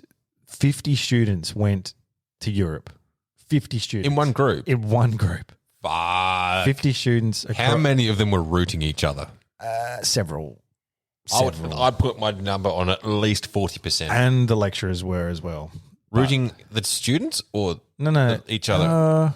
One. Was it like the whole whatever happens in Europe stays in Europe? There was a lot of that going on. One student was rooting a lecturer or tutor. He wasn't a lecturer, he was a tutor. One lecturer was rooting another lecturer, and then when her boyfriend arrived on the tour halfway through, Whoa! What? she just dropped this guy just fucking dropped I would have him. gone up to her boyfriend and would be like, mate, your chick's no good. She's fucking on you. Get rid of her. Kick her out the fucking car while she's moving. So she knew that her boyfriend would be joining the group, and she was fucking this other dude. Yeah, that's Correct. fucked. So he didn't rock up and surprise her. And as soon as her boyfriend rocked up, who was also a lecturer, they had a relationship. So everyone knew about this relationship. This wasn't all right. So I did industrial design. There was also architects and interior architects amongst the 50 people. There's a And lot of interior architects, lecturers apparently. across all this. It's all from the school in the uni, the same school. Anyway, so yeah, she was fucking another lecturer who wasn't her boyfriend. And then when her boyfriend lecturer rocked up halfway through the trip because he was in another country and he couldn't come from the start. Yeah, evidently. Pun the pun. She just dropped this other bloke and wouldn't even fucking talk to him. I mean, we're being very presumptuous here. They might have had an open relationship, and he was like, whatever happens in Europe stays in Europe, and he could have been fucking other people while he was in the other country. I think she just had needs. She got needs, bro. Yeah. Anyway, Dude, chicks are just as wild as dudes are. Like, I don't know how. I mean, men don't hide it. I think that's the thing. Of course men hide it. Everyone fucking hides it, especially if it's wrong. you meet me for the first time, you don't know I'm a fucking sex pest. Let me rephrase that. Women do a better job of hiding it than what men do. So as I'd be far as pretty like, No, I think the guilts get on the chicks fucking too easy, mate. no, as far as like being thirsty, I mean, like women are just as thirsty as men. Oh, there is, It's like a if stigma. not worse, actually. Yeah. This is another conversation me and Dad have had. And Here we go. Here's a rabbit hole. What does your dad know? Thirsty women. What About thirsty what does Poi to women? know about no, thirsty I'm we were intrigued. talking about this a while ago. And He is a fucking gentleman. I don't want you to tarnish his memory. I would mention to Dad, I'm like, oh, the chicks these days are getting pretty bad, mate. And he's like, yeah, it wasn't like that in my time. Fucking, mainly because probably people in his time, like dudes would have just fucking punched him in the head, but Hey? they found out that they were fucking around on him. Whereas nowadays, chicks are worse. Hang on. What? We're fucking around. How How are you not following this conversation? So your dad's saying that women in Are his worse now than they were back then. Dude, he would have been coming up through the 60s where it was free love and everyone was fucking everyone. So I don't think so. Are you talking about as in like sneaking around behind their male partner's back, or are you talking about women just generally having more sex? I think sneaking around. I don't think like you got to look at it back then when Dad was around. TV wasn't around, so Tinder wasn't around. But dinosaurs were. they'd be fucking at the end of the night because that's all there is to do. Oh, look, I'd say that there has definitely been a culture of encouragement around. Less distraction back then. I mean, more needs being met. There is an element of society that Really, Caleb? Yours nightly. What? What was that word? What would you just say? Yours night. Oh, yours. Oh, I thought you said you're snidely. Yours nightly. Yeah. What do you mean? Your needs. My needs. Wow, do I have to spell everything out? You just need to enunciate so I can understand you. Is it these headphones? Yeah, I think so.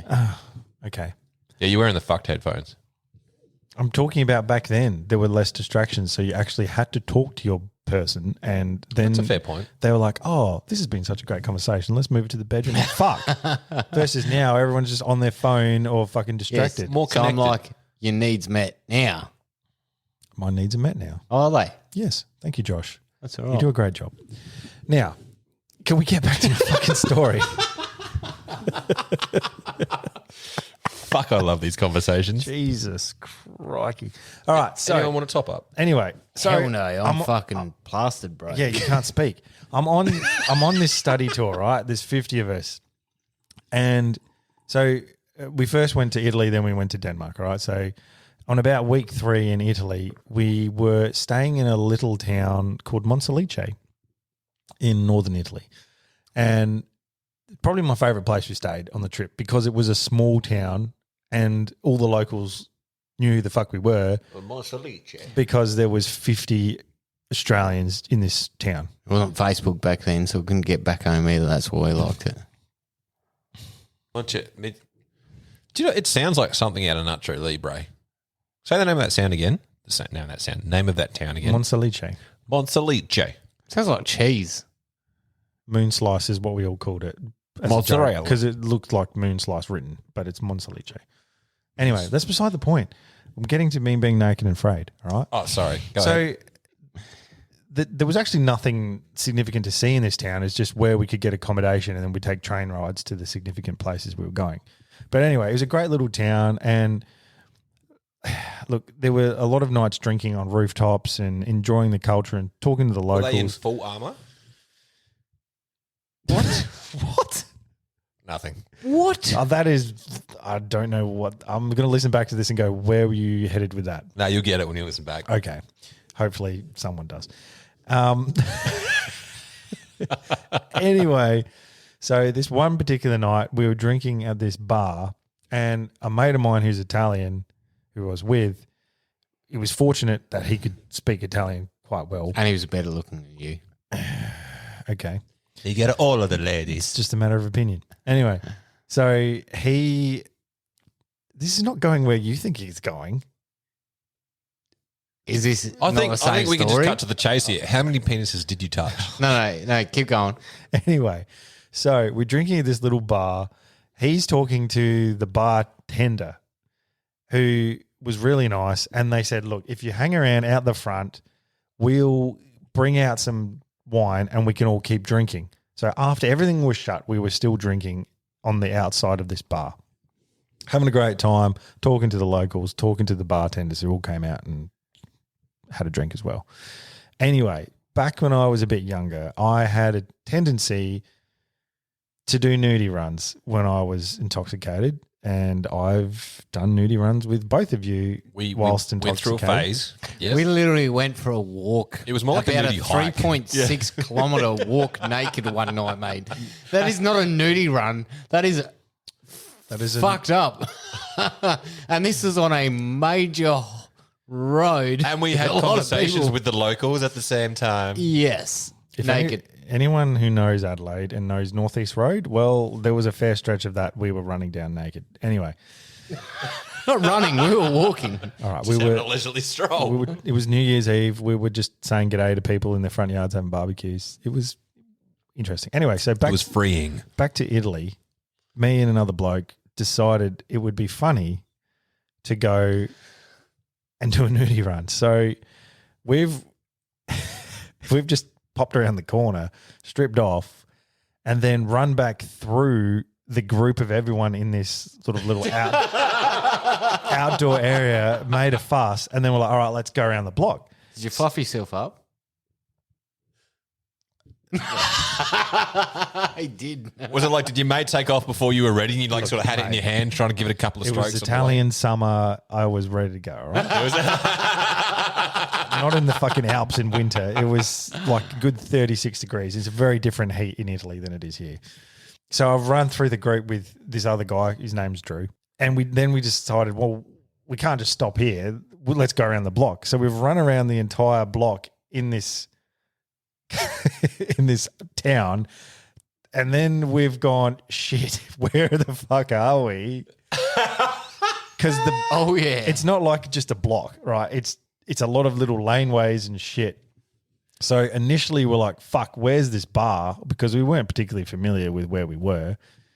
So we just kept running along these streets, and it's late at night, so there weren't too many locals out, but there was a few people, and we got some weird looks. But anyway, as we've got back to the bar, or near the bar, we've heard there's like a whistle. The police over there, they're called the Carabinieri. And you quite often, when they're about to emerge from wherever, you'll hear this whistle or these weird sirens. And we started hearing that shit louder as we were getting near the bar where we originated this nudie run. And we're like, this is the point where we were naked and afraid. We were like, holy fuck, we're stark naked in a foreign I feel like it's Italy. They're not going to put you away from being naked. They'll take you out with your cock out, mate. No worries. I feel like they're going to be like, oh, we want to take you to a good time. It's a nice penis.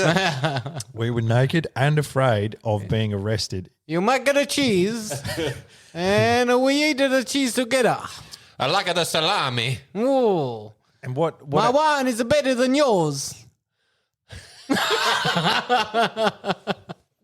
what compounded my You have shit the grapes.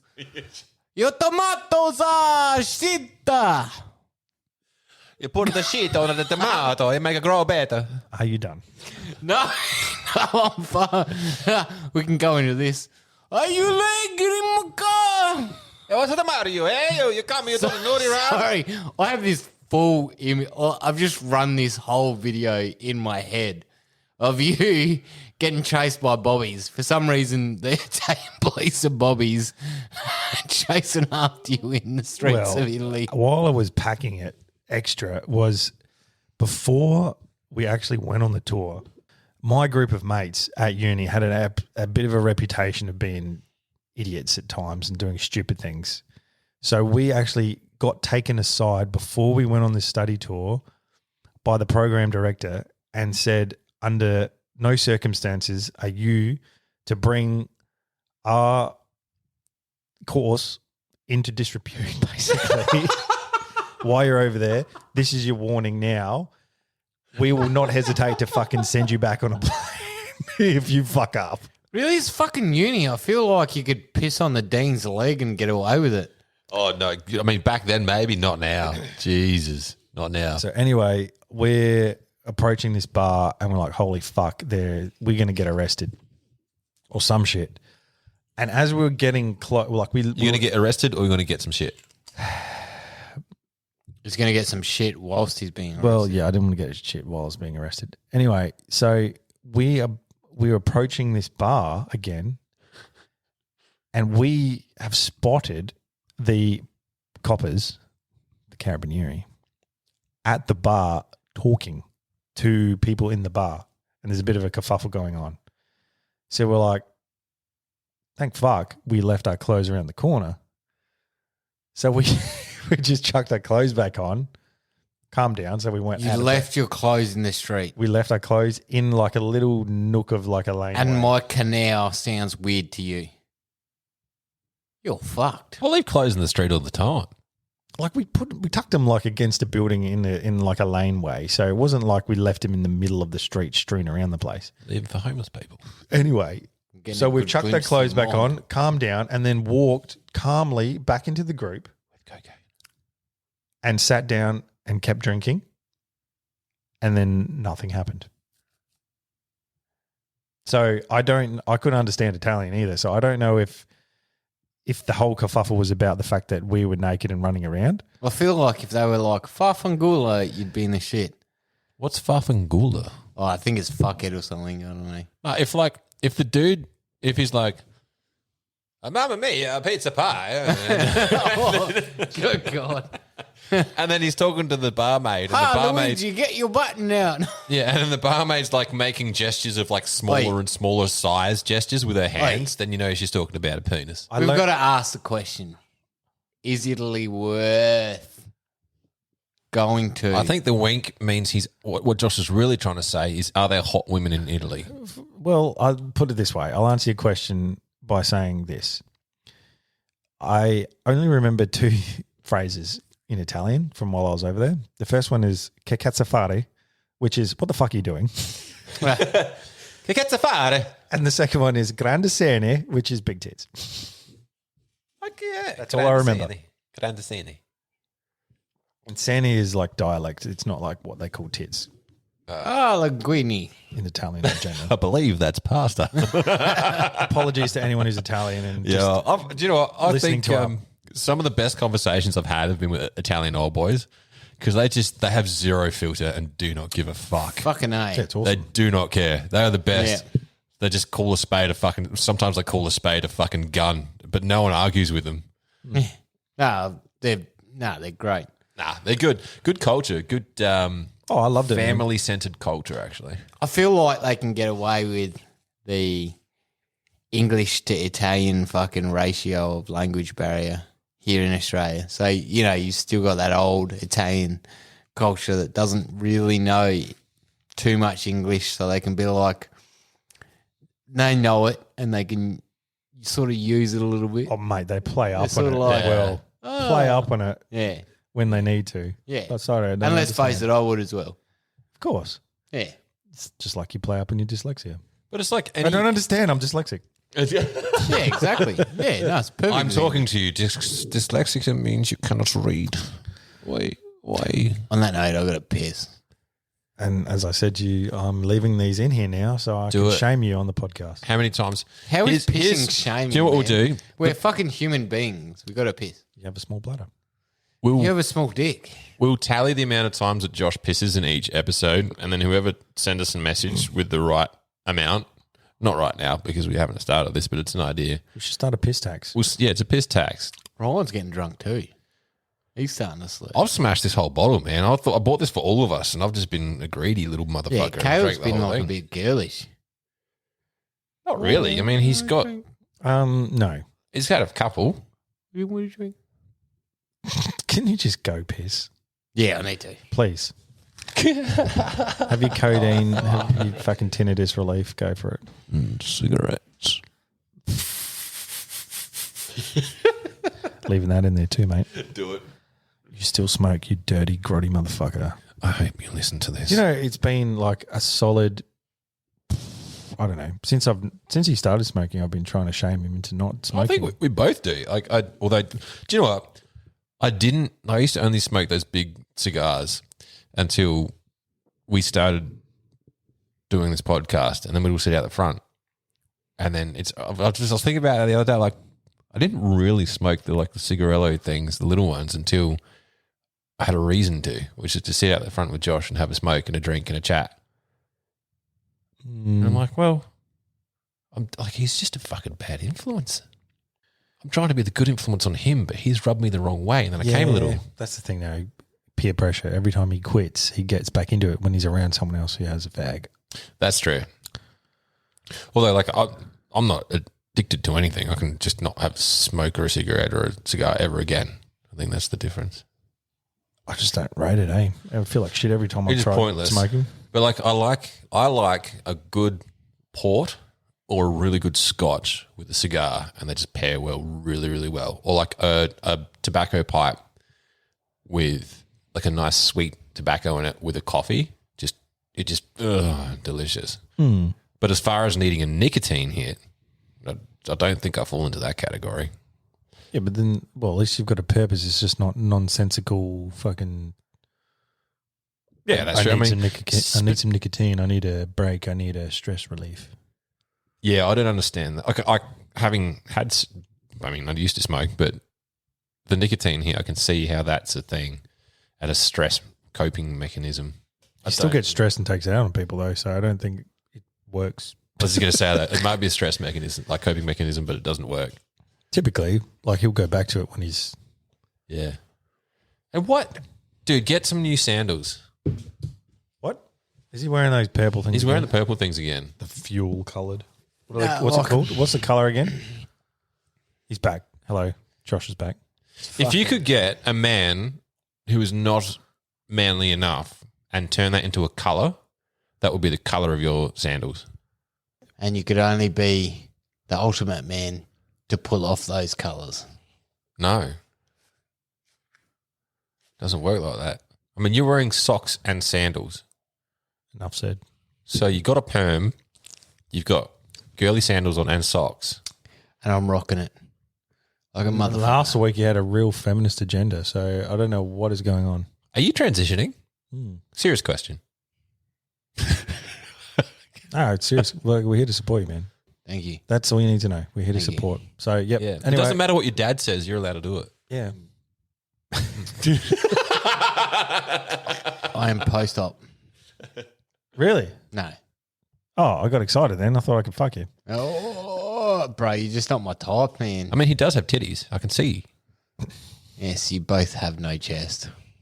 Do you know what? At least no one is going to fucking try and get a. No one's going to try and get a tit job off me. Titty wank. Yeah, just gonna. Do you know what the best thing about put it in Caleb your is? fucking Do you know what the bum best plums, thing mate. about me and Caleb is?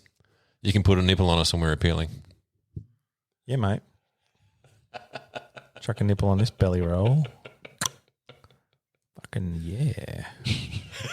No one wants to cuddle you, man. Like, we are cuddly. You are just a hard fucking Yeah, that's right. 6-pack fucking That's right, motherfucker. It's like cuddling a rake, yuck. That's right. except a rake that's been cut down. It's just not nice. A cut down If rake. anyone wants to feel some cheese graters as they run their hands down the chest, that's it. Where are you going with the cheese there? Like, fucking have a shower. I feel like that's an analogy for ribs. Like a cheese grater would be like ribs, not a Six-pack, six bro. pack. It's just fucking. Like a washboard, dude. I think could that's the word you're looking cut for. fucking Washboard cheese abs. off You think that of Josh, shit. think of cheese.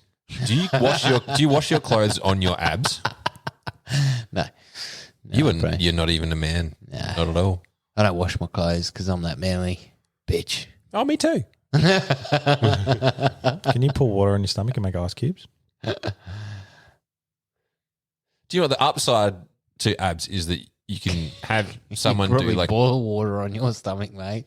That holds that much residual Well, heat. that comes in handy out in the fucking high country when you want to brew. Cup of Do you know what? coffee. He laughs, but do you know what? If we ever get stuck out bush, he's going to be the first one to die. Yeah. No, I'll be eating neither of you. You'll be eating either of us. I'll be chopping Caleb's legs off and cutting steaks out of that shit. Fucking A, mate. You seen his legs? Nah, because if you don't eat, you'll get all lethargic, and then you go into catabolism, and then your I muscles reckon will I break could down. last longer than both of you. Nah, not a chance. There's only one way to do this. Settle this, mate. Only one way to settle this score, baby. Ryan, you die when you at fucking lunch. Your body shuts down, to be fair. Like, Hey, we're not talking about me. We're talking about Josh. Don't change the subject. I missed lunch today. I'm shutting down. I did. No, my And all cognitive. we've got to do with cognitive- Caleb is walk further than 100 metres. Hey, he'll catch you. He'll just be We're sweating good. and out of breath. We're good. Do you try and win every argument just by abusing the other person? I think that's his tactic. It's just beat them. That's not Beat him into abuse. submission. That Please. is literal fact. Please go into politics. I don't think. Would you vote for me? No. If I went into politics, actually, No, 'cause if you wanna Ryan build a fucking went into canal down the politics, middle would of you would you vote for him? If you went into politics, Caleb, I'd vote for you on the premise that you're my mate. I couldn't actually. If you were against semis, I'd be like, no, I'd probably wouldn't put your vote. last preference. What if he You're was my best mate in the world, but I fucking wouldn't vote for you. Really? Mhm. There's no way. tell you not- Unless you stood for semis, you'd be last. What if you stood for hard-ons, like full blown, not just semis? I couldn't live in a Josh run world because it wouldn't be. It'd be a dictatorship of the world according to Josh. I couldn't deal with that. But it wouldn't make sense. But so would your world. Like, let's face it, if you're in power, you're going to have your agenda and push it, mate. Like, no matter where you are, that's You what's wouldn't- happening. No, bro. you'd have your best intentions and you'd push that, but then there'd be a Yeah, so it's your agenda. So an agenda meets dictatorship, really.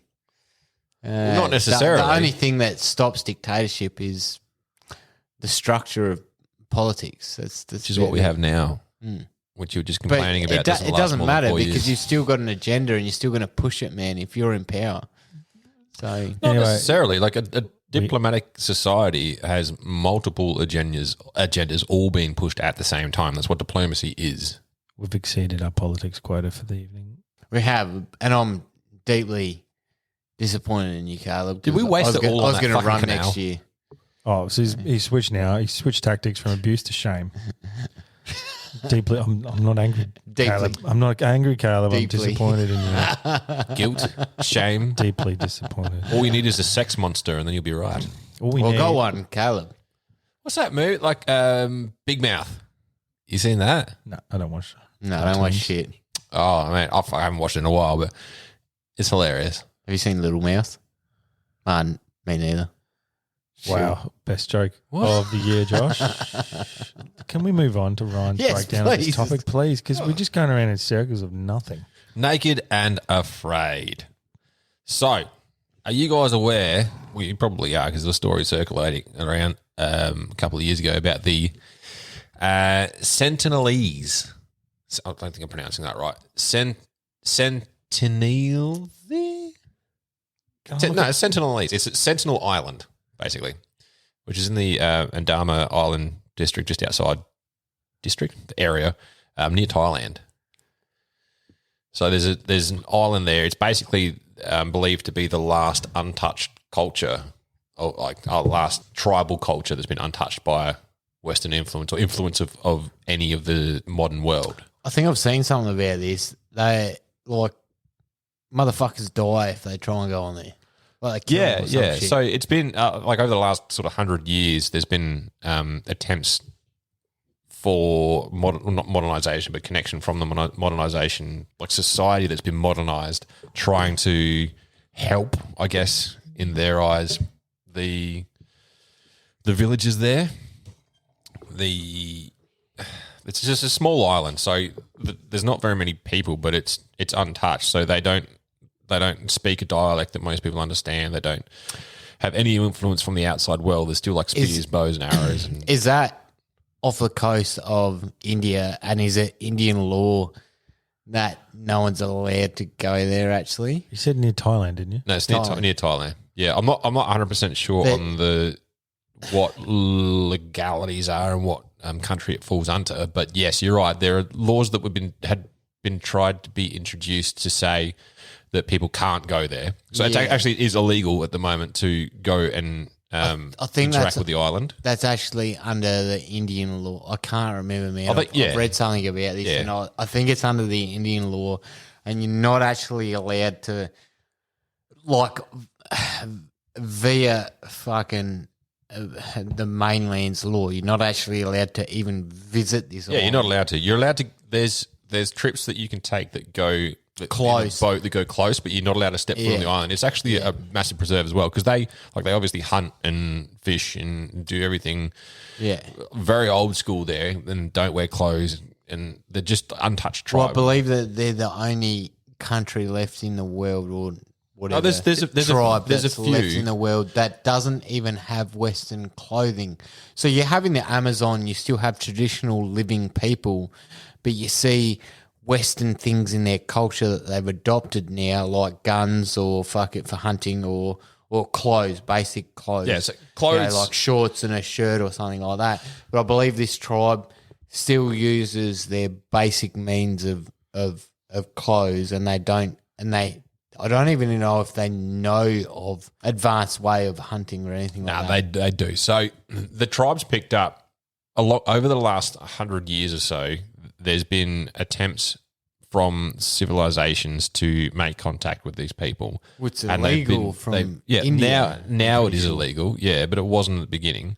And then it became illegal after a couple of events.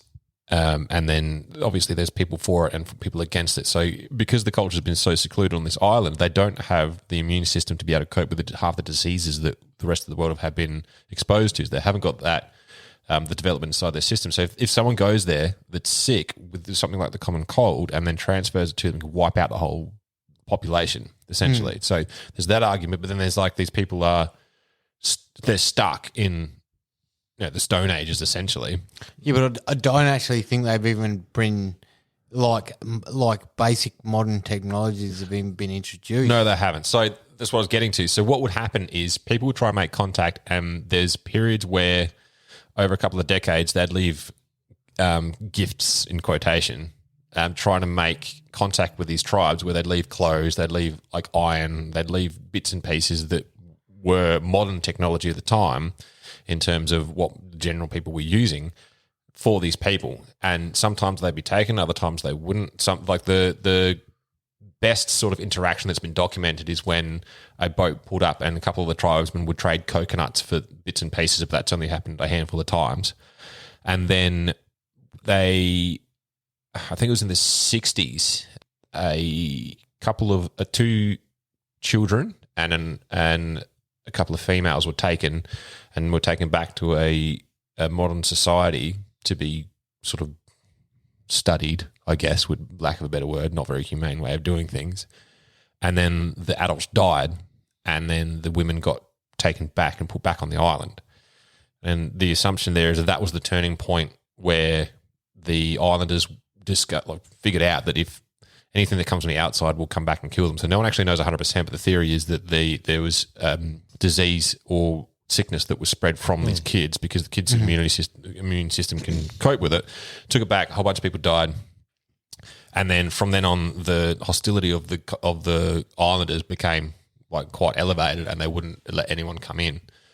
So then the drop-off was still happening from people considering themselves to be humanitarians, which ironically mostly were Christian groups trying to come in and evangelize. And I mean, it's a bit of a, what do you do? Like you leave them to their own devices, or, I think, man, to be honest, man, it's like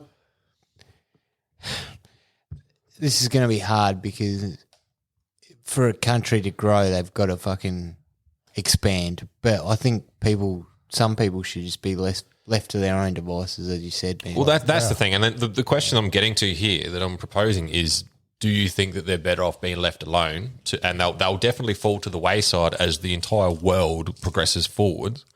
Or do you think there should be efforts made to safely, not integrate, but expose them to the greater things that the world has to offer? Because you keeping in mind, they're a secluded small community on an island.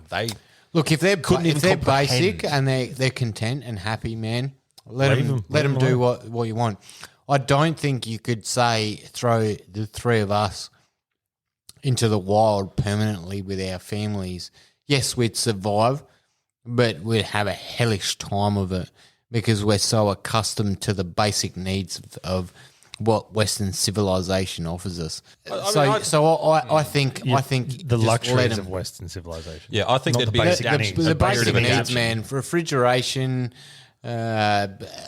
lighting, fucking. No, they're not basic human needs. They're luxuries. They're Western luxuries. Food, shelter, water, shelter is your basic human needs. Yes, like we're accustomed to luxuries. A refrigeration is a luxury. Some form of refrigeration prolongs food, which is so does smoking it and salting it. Like there's a couple part of it. There certainly is, but like smoking. Have you smoked something before properly without some sort of iron dyed and formed smoking grill or something like? Have you tried smoking it by just over Just an a open fire. flame? Jeez, that took a while to get to. Yeah, It did. Yeah, I mean, I didn't leave it before I ate it, but humans existed for eons before refrigeration was existed. There's methods to get around we've got things. some basic principles that I think, we would be able to survive happily between the three of us. Or I think there would be a huge adjustment period that would last many, many years. I'd give it 6 to 12 months of adaptation to figure things out. At the end of the day, you end up sitting around each other talking about the things that you've experienced. It's kind of easier if you don't even know. If you don't know what's on the other side, you just sort of it's life. Not necessarily. Because my approach is I'm not a fan of technology in the way that it's advanced in the social aspect. I think that everyone should be more disconnected. I agree, mate. More sort of in touch with nature, being out there. And I agree, but the fact that you're living in the connected world is a form of mind. Are you sucking some on a sort rock of mind right control. now? Are you sucking on a rock mind right control. Now? Hang on. Are you Well, sucking you on a used rock to. right now? Well, you used to a certain way, man. So to break that way, as much as you want to break that way, if you were just to go onto an uninhabited island and live primitively without anything from scratch, so you literally have no clothes, no knife, no this and that. It's going to be hard for you, bro. It'd be hard, but with the knowledge that we have, I don't actually think. So let me finish what I'm saying. I'm saying the knowledge that we have generally amongst us is more in terms of survival, making things, ingenuity, human resilience, like tools, the knowledge that would contribute to human resilience that we have would be more than the whole collective of the people living on the island. Yeah, we haven't lived it to the extreme they have every day. I just think that there is an adaptation period that would happen, and if you have to survive. Minus the people, I think I think you might last 90 days, maybe a year if you're lucky. I just don't think we would, like all three of us, I don't think we would. I'm going to name and shame Caleb right now because he's going to the toilet. Yeah, I am right here at this desk. He's not. He's got a small dick. Can you at least lay out a latex sheet or something? Puppy pads.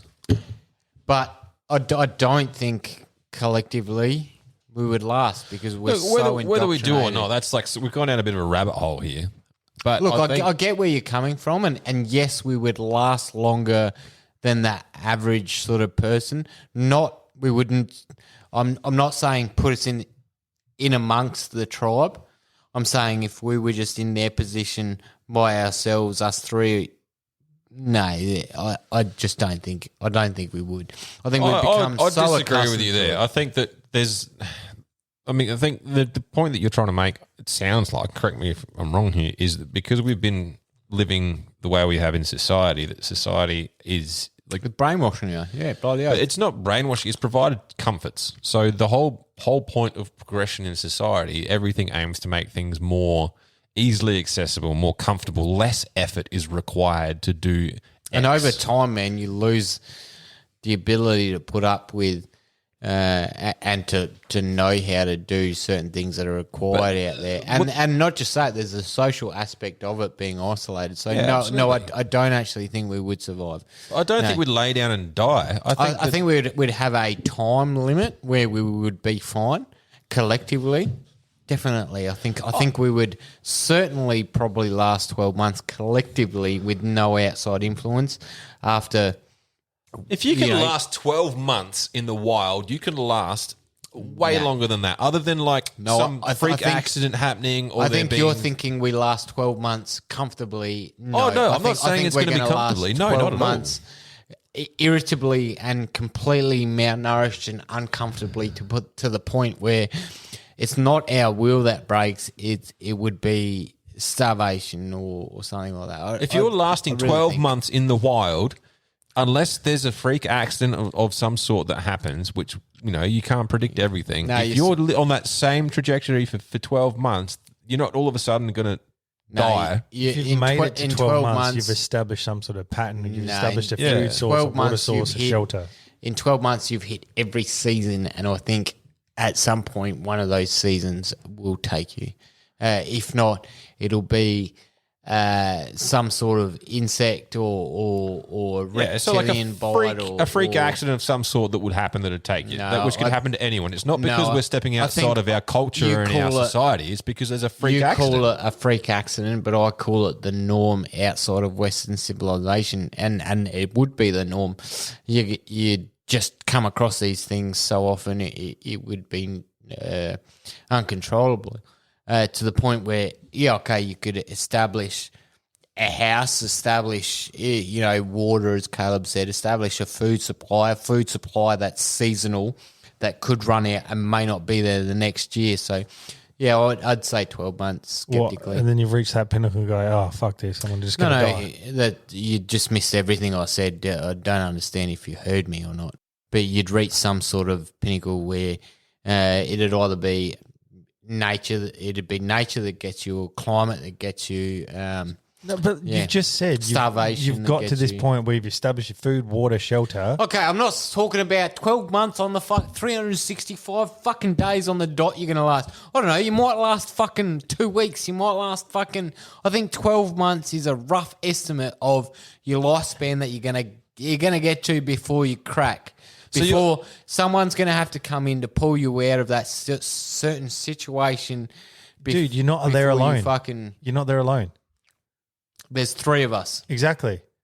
And I still think even with the 3 of us... Well, someone's going to die if you keep fucking talking about canals, I'll tell you that much. I think you keep swapping and changing the way that you're speaking. Exactly. Between it being a failure of us as a collective, it's gonna be a mixture, as a group, bro. but also just the harshness of the environment for spontaneous, dangerous things to come up. So, how long have you two gone without food before? What's the longest? It depends. Like, what do you mean? It depends. Days. How many days have you gone without food before? How is that relevant? That's what I'm saying. That changes your thinking. That changes your ability to operate. That changes fucking everything, mate.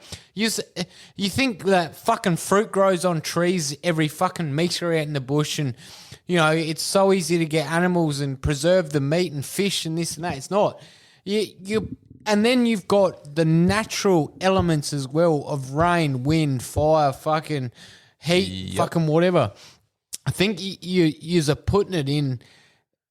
I think from this side it looks greener, but from the other side it'd look a little different.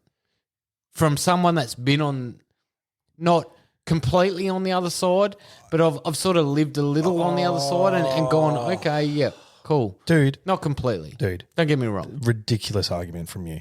I'm sorry, but you're basically saying I've had to survive hardships more than you, so therefore no. I'm just saying that I've sort of seen it. I've been out bush for like months.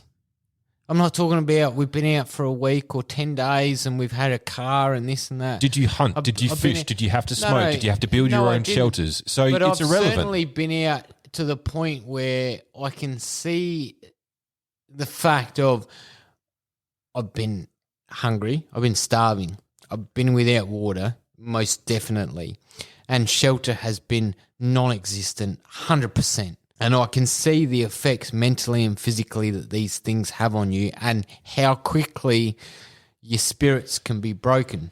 I think what you're doing here is changing the premise of what you're talking about. So you've raised 3 different premises now. Yeah, you're going all over the place. You actually have. The whole point of if you make it to 12 months, then you're probably going to be able to continue living because you've established a way of living. No, I've never said that if you make it to 12 months, you're going to keep living. I'm saying I give it within 12 months that some's taken you. Some is it ain't going to be your friend.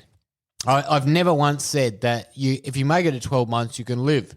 No, that's what we were saying. I said if you make it like to 12 months, I'd count your fucking self real lucky.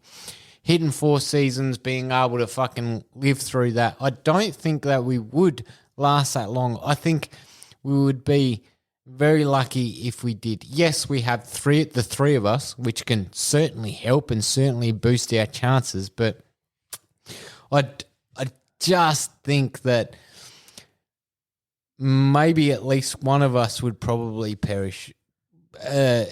Not because of anything other than either. Well, you said you're going to eat Caleb, so I think Caleb might perish.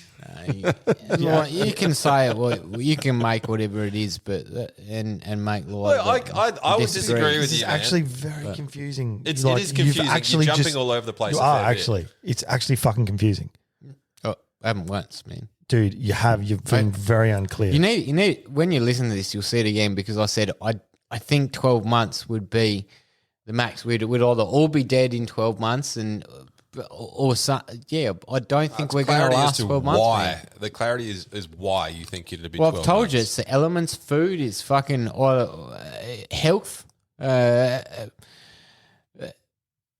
So this is what we think. Bite So or a reptilian bite or something like that. So food, water, like this is what I said. Like unless there's some sort of disaster that happens that is out of the norm, you know, you've got the variables. You've got nothing. That happen Don't inside. forget going into this. Absolutely, you're naked, and you're on. Yeah, it's luck and nothing. chance. It's luck and chance to survive the first week, all right? But if You have survive no the first knife. week, No fire. yeah, I know. But if you survive the first week and you can figure it out, humans are quite resilient. You put into a position where you have to survive or die. People can pull shit out of the hat. That's what I'm saying. I would say that our resilience overall would be up there. Neither of us. None of us are like nihilists. We don't have an opinion where there's no point carrying on. We're all going to pursue. Can I just point out, I'm not saying that I'm going to live fucking longer than yous. I'm saying I would die as well with yous. Yeah, I get that. I'm not putting me in some... Caleb's looking at me like I'm putting myself in some sort of godly fucking category. No, I'm saying I would be with you. I don't think I could do it either. Why would you bring up what you've been through compared to us then? Why even bring that up? As an example of what my understanding as to why I'm saying this, I'm saying it's my justification is because... So your justification for knowing better? Well, that sounds arrogant, man. But That's how it comes across right now, to be fair. Well, to be fair... And when I listen back to it, I'm going to spent think the same 2 thing. months out bush straight? You're doing it No. again. You're doing it again. No. You're doing but it again. You can sit there and put it down all you want. I'm just saying from my experiences, and that was with creature comforts, that was with clothes, that was with resups and things like this. It was still fucking intense and fucking hard. I'm taking all that away. I actually don't think we would get as long and we would last as long as what we would hope. I really don't. It honestly is complete down to chance and where you are, what nature presents to you. It's complete chance, man. Look, we've got some smarts, but it's down to chance. Chance is going to elongate how long you live there. Definitely, it's going to increase how long you're there. But I think down to the end of it, I think no. I think we would all succumb to something. I think we would be extremely lucky if 1 out of 3 of us would make it. And I think that's probably our odds. And that one person that laughs, he gonna have a fucked up time. We can fix this. We can fix this. I don't get you. I can drop you out bush tomorrow for a week with just and you get to have clothes on you. I want to be naked. All right. We'll drop you out naked and I'll pick you up in 7 days' time, mate. See how you go. Thanks. In the middle of nowhere. So, speaking of picking things up, back to my story about the tribe in an isolated island. There was a dude who actually tried to go illegally go there, and he died. You look pissed, Caleb. You look absolutely fucking fraught with fucking... Because your train of thought is confusing and it doesn't make sense and it contradicts itself at times. How does it not make sense, mate? You go from this real fucking positive spin on everything one week to now fucking, wouldn't survive.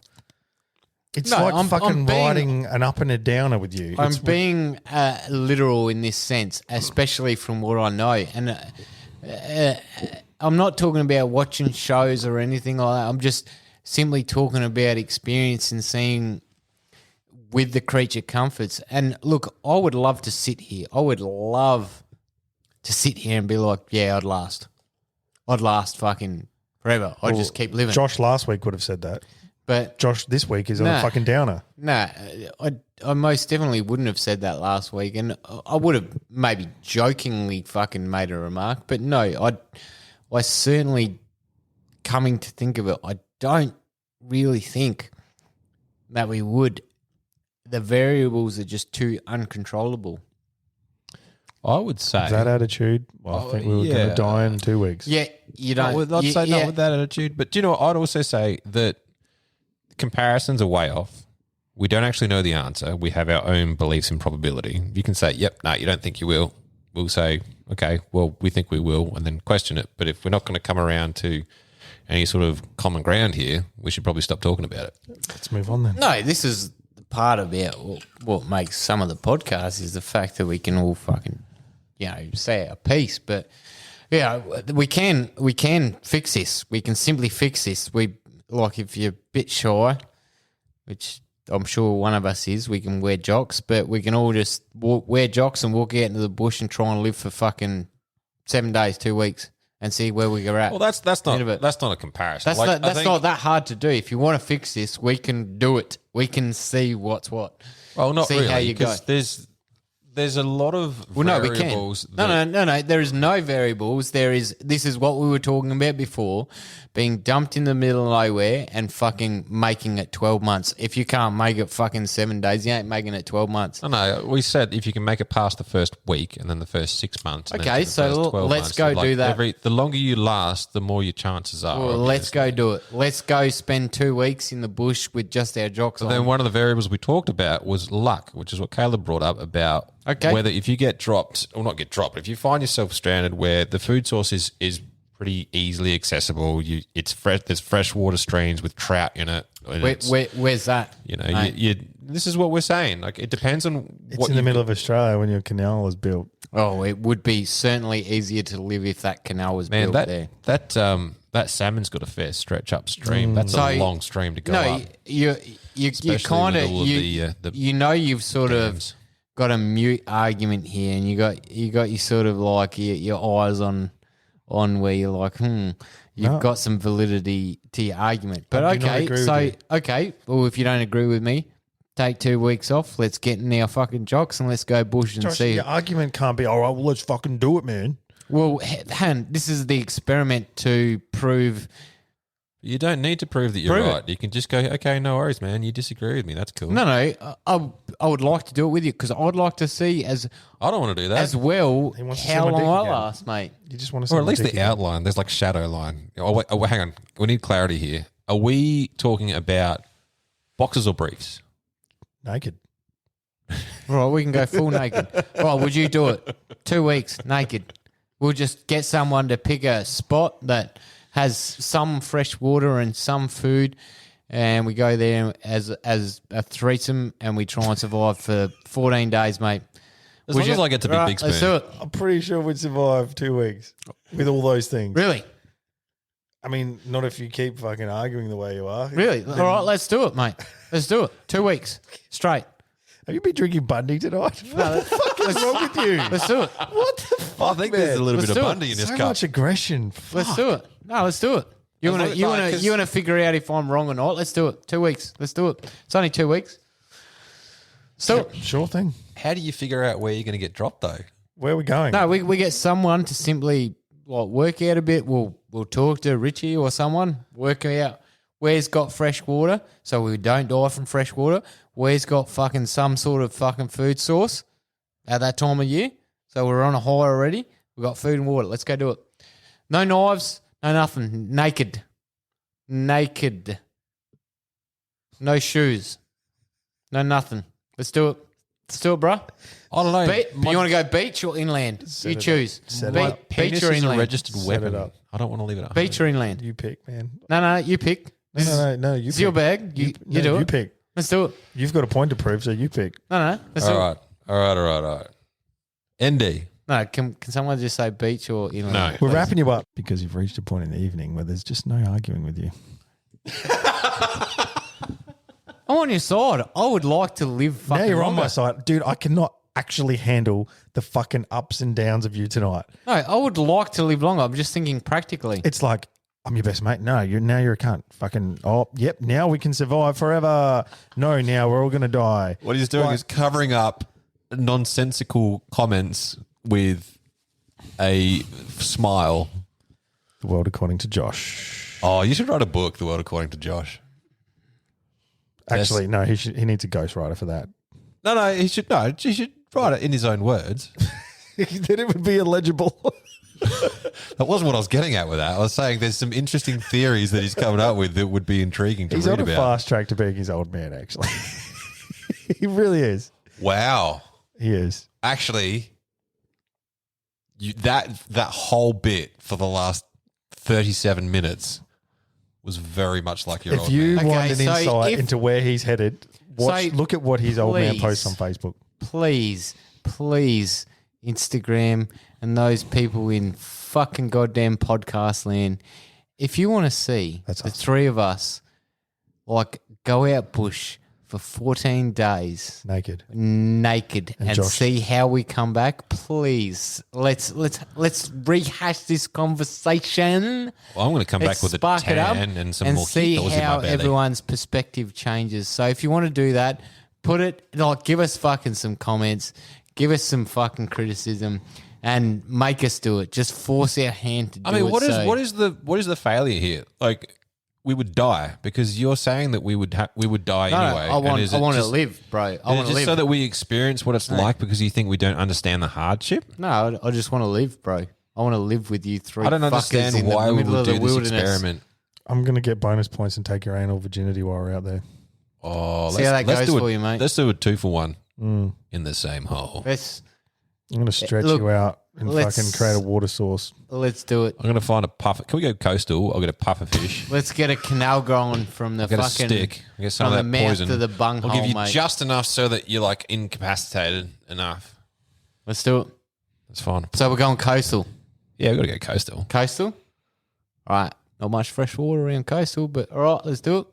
Oh, but don't you know there's all these freshwater sources that flow out to sea in the Northern Territory? Fuck.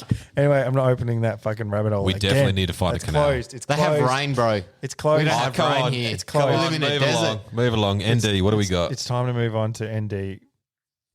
ND! ND. Negligent discharge.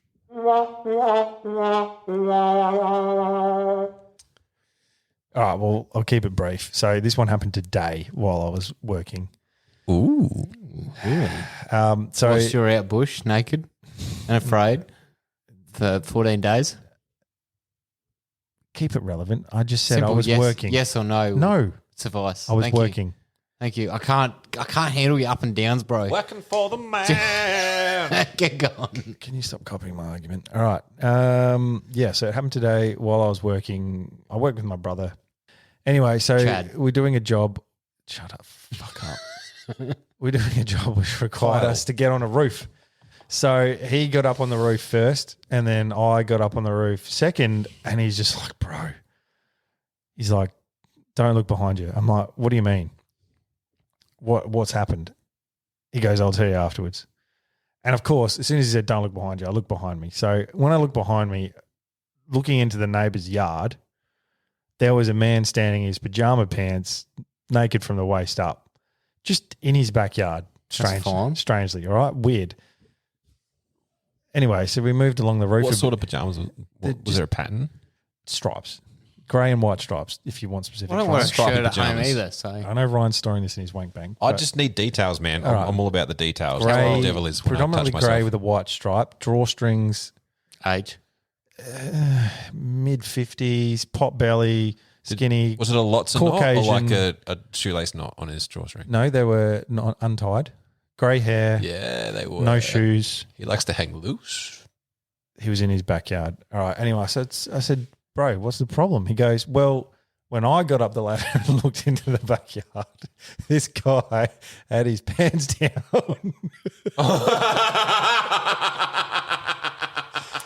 And was, we can only assume, about to have a fap in his backyard. Man wants to have a wank outside. He's got to have a wank outside. And look, it was quite cold this morning. I but like that song. In the afternoon, the sun did come out. So look, he decided to get out in his backyard and stand on his grass and get his cock out. So yeah, get Probably the grass embracing the morning sun and then decided to embrace his little bit of pecker a morning little bit. wood. Yeah. I mean, maybe he was doing that thing people do where they.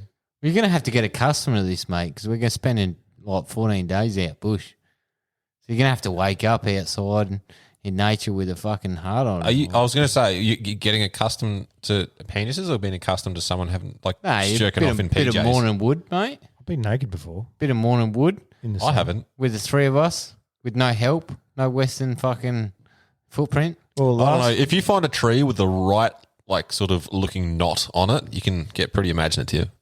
That's true. But you're going to have two dudes down there. anyway, that's my quick ND for today. Dude, My brother witnessing a bloke having a fap in the backyard. Did your brother get hard?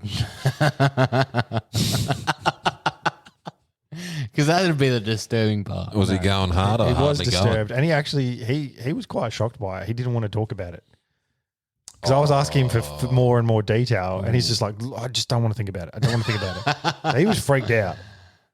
Because the dude was probably looking at him while he touched himself. Probably. Did the guy have a butter knife? No, there was no butter knife. Oh, we took some shit. We do. That we do. Oh, look, I kind of love this.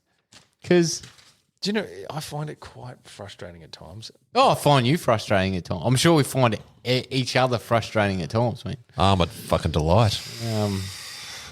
Yeah. Because as long as we all come together at the end and And then hold hands, it's and- not me that's last because that sail is soggy as fuck. Well, you were last tonight, bro.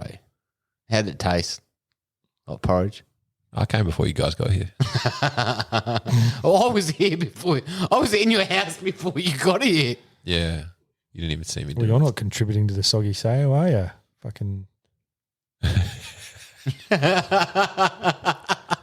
I love you too, Peanuts. Yeah. Do you know that? The budget's just low. It's just All soggy right. jats. As long as it's not too much. Yeah.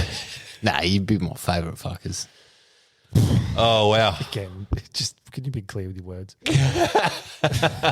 you are my favourite fuckers. How do you know how we fuck?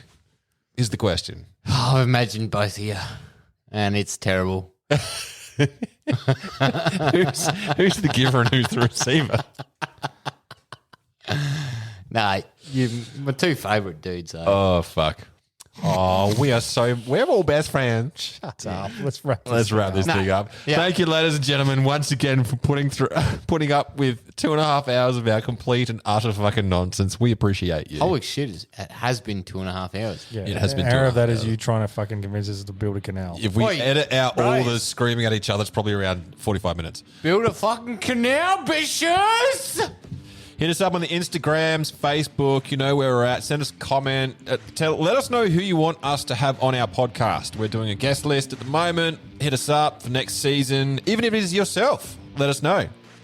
Volunteer yourself as Volunteers are tributes. welcome. I love a good fucking underdog story.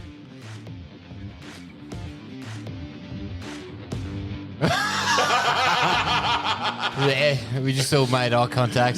See you later, ladies and gentlemen. Catch your Gotcha. mofos. See you next week.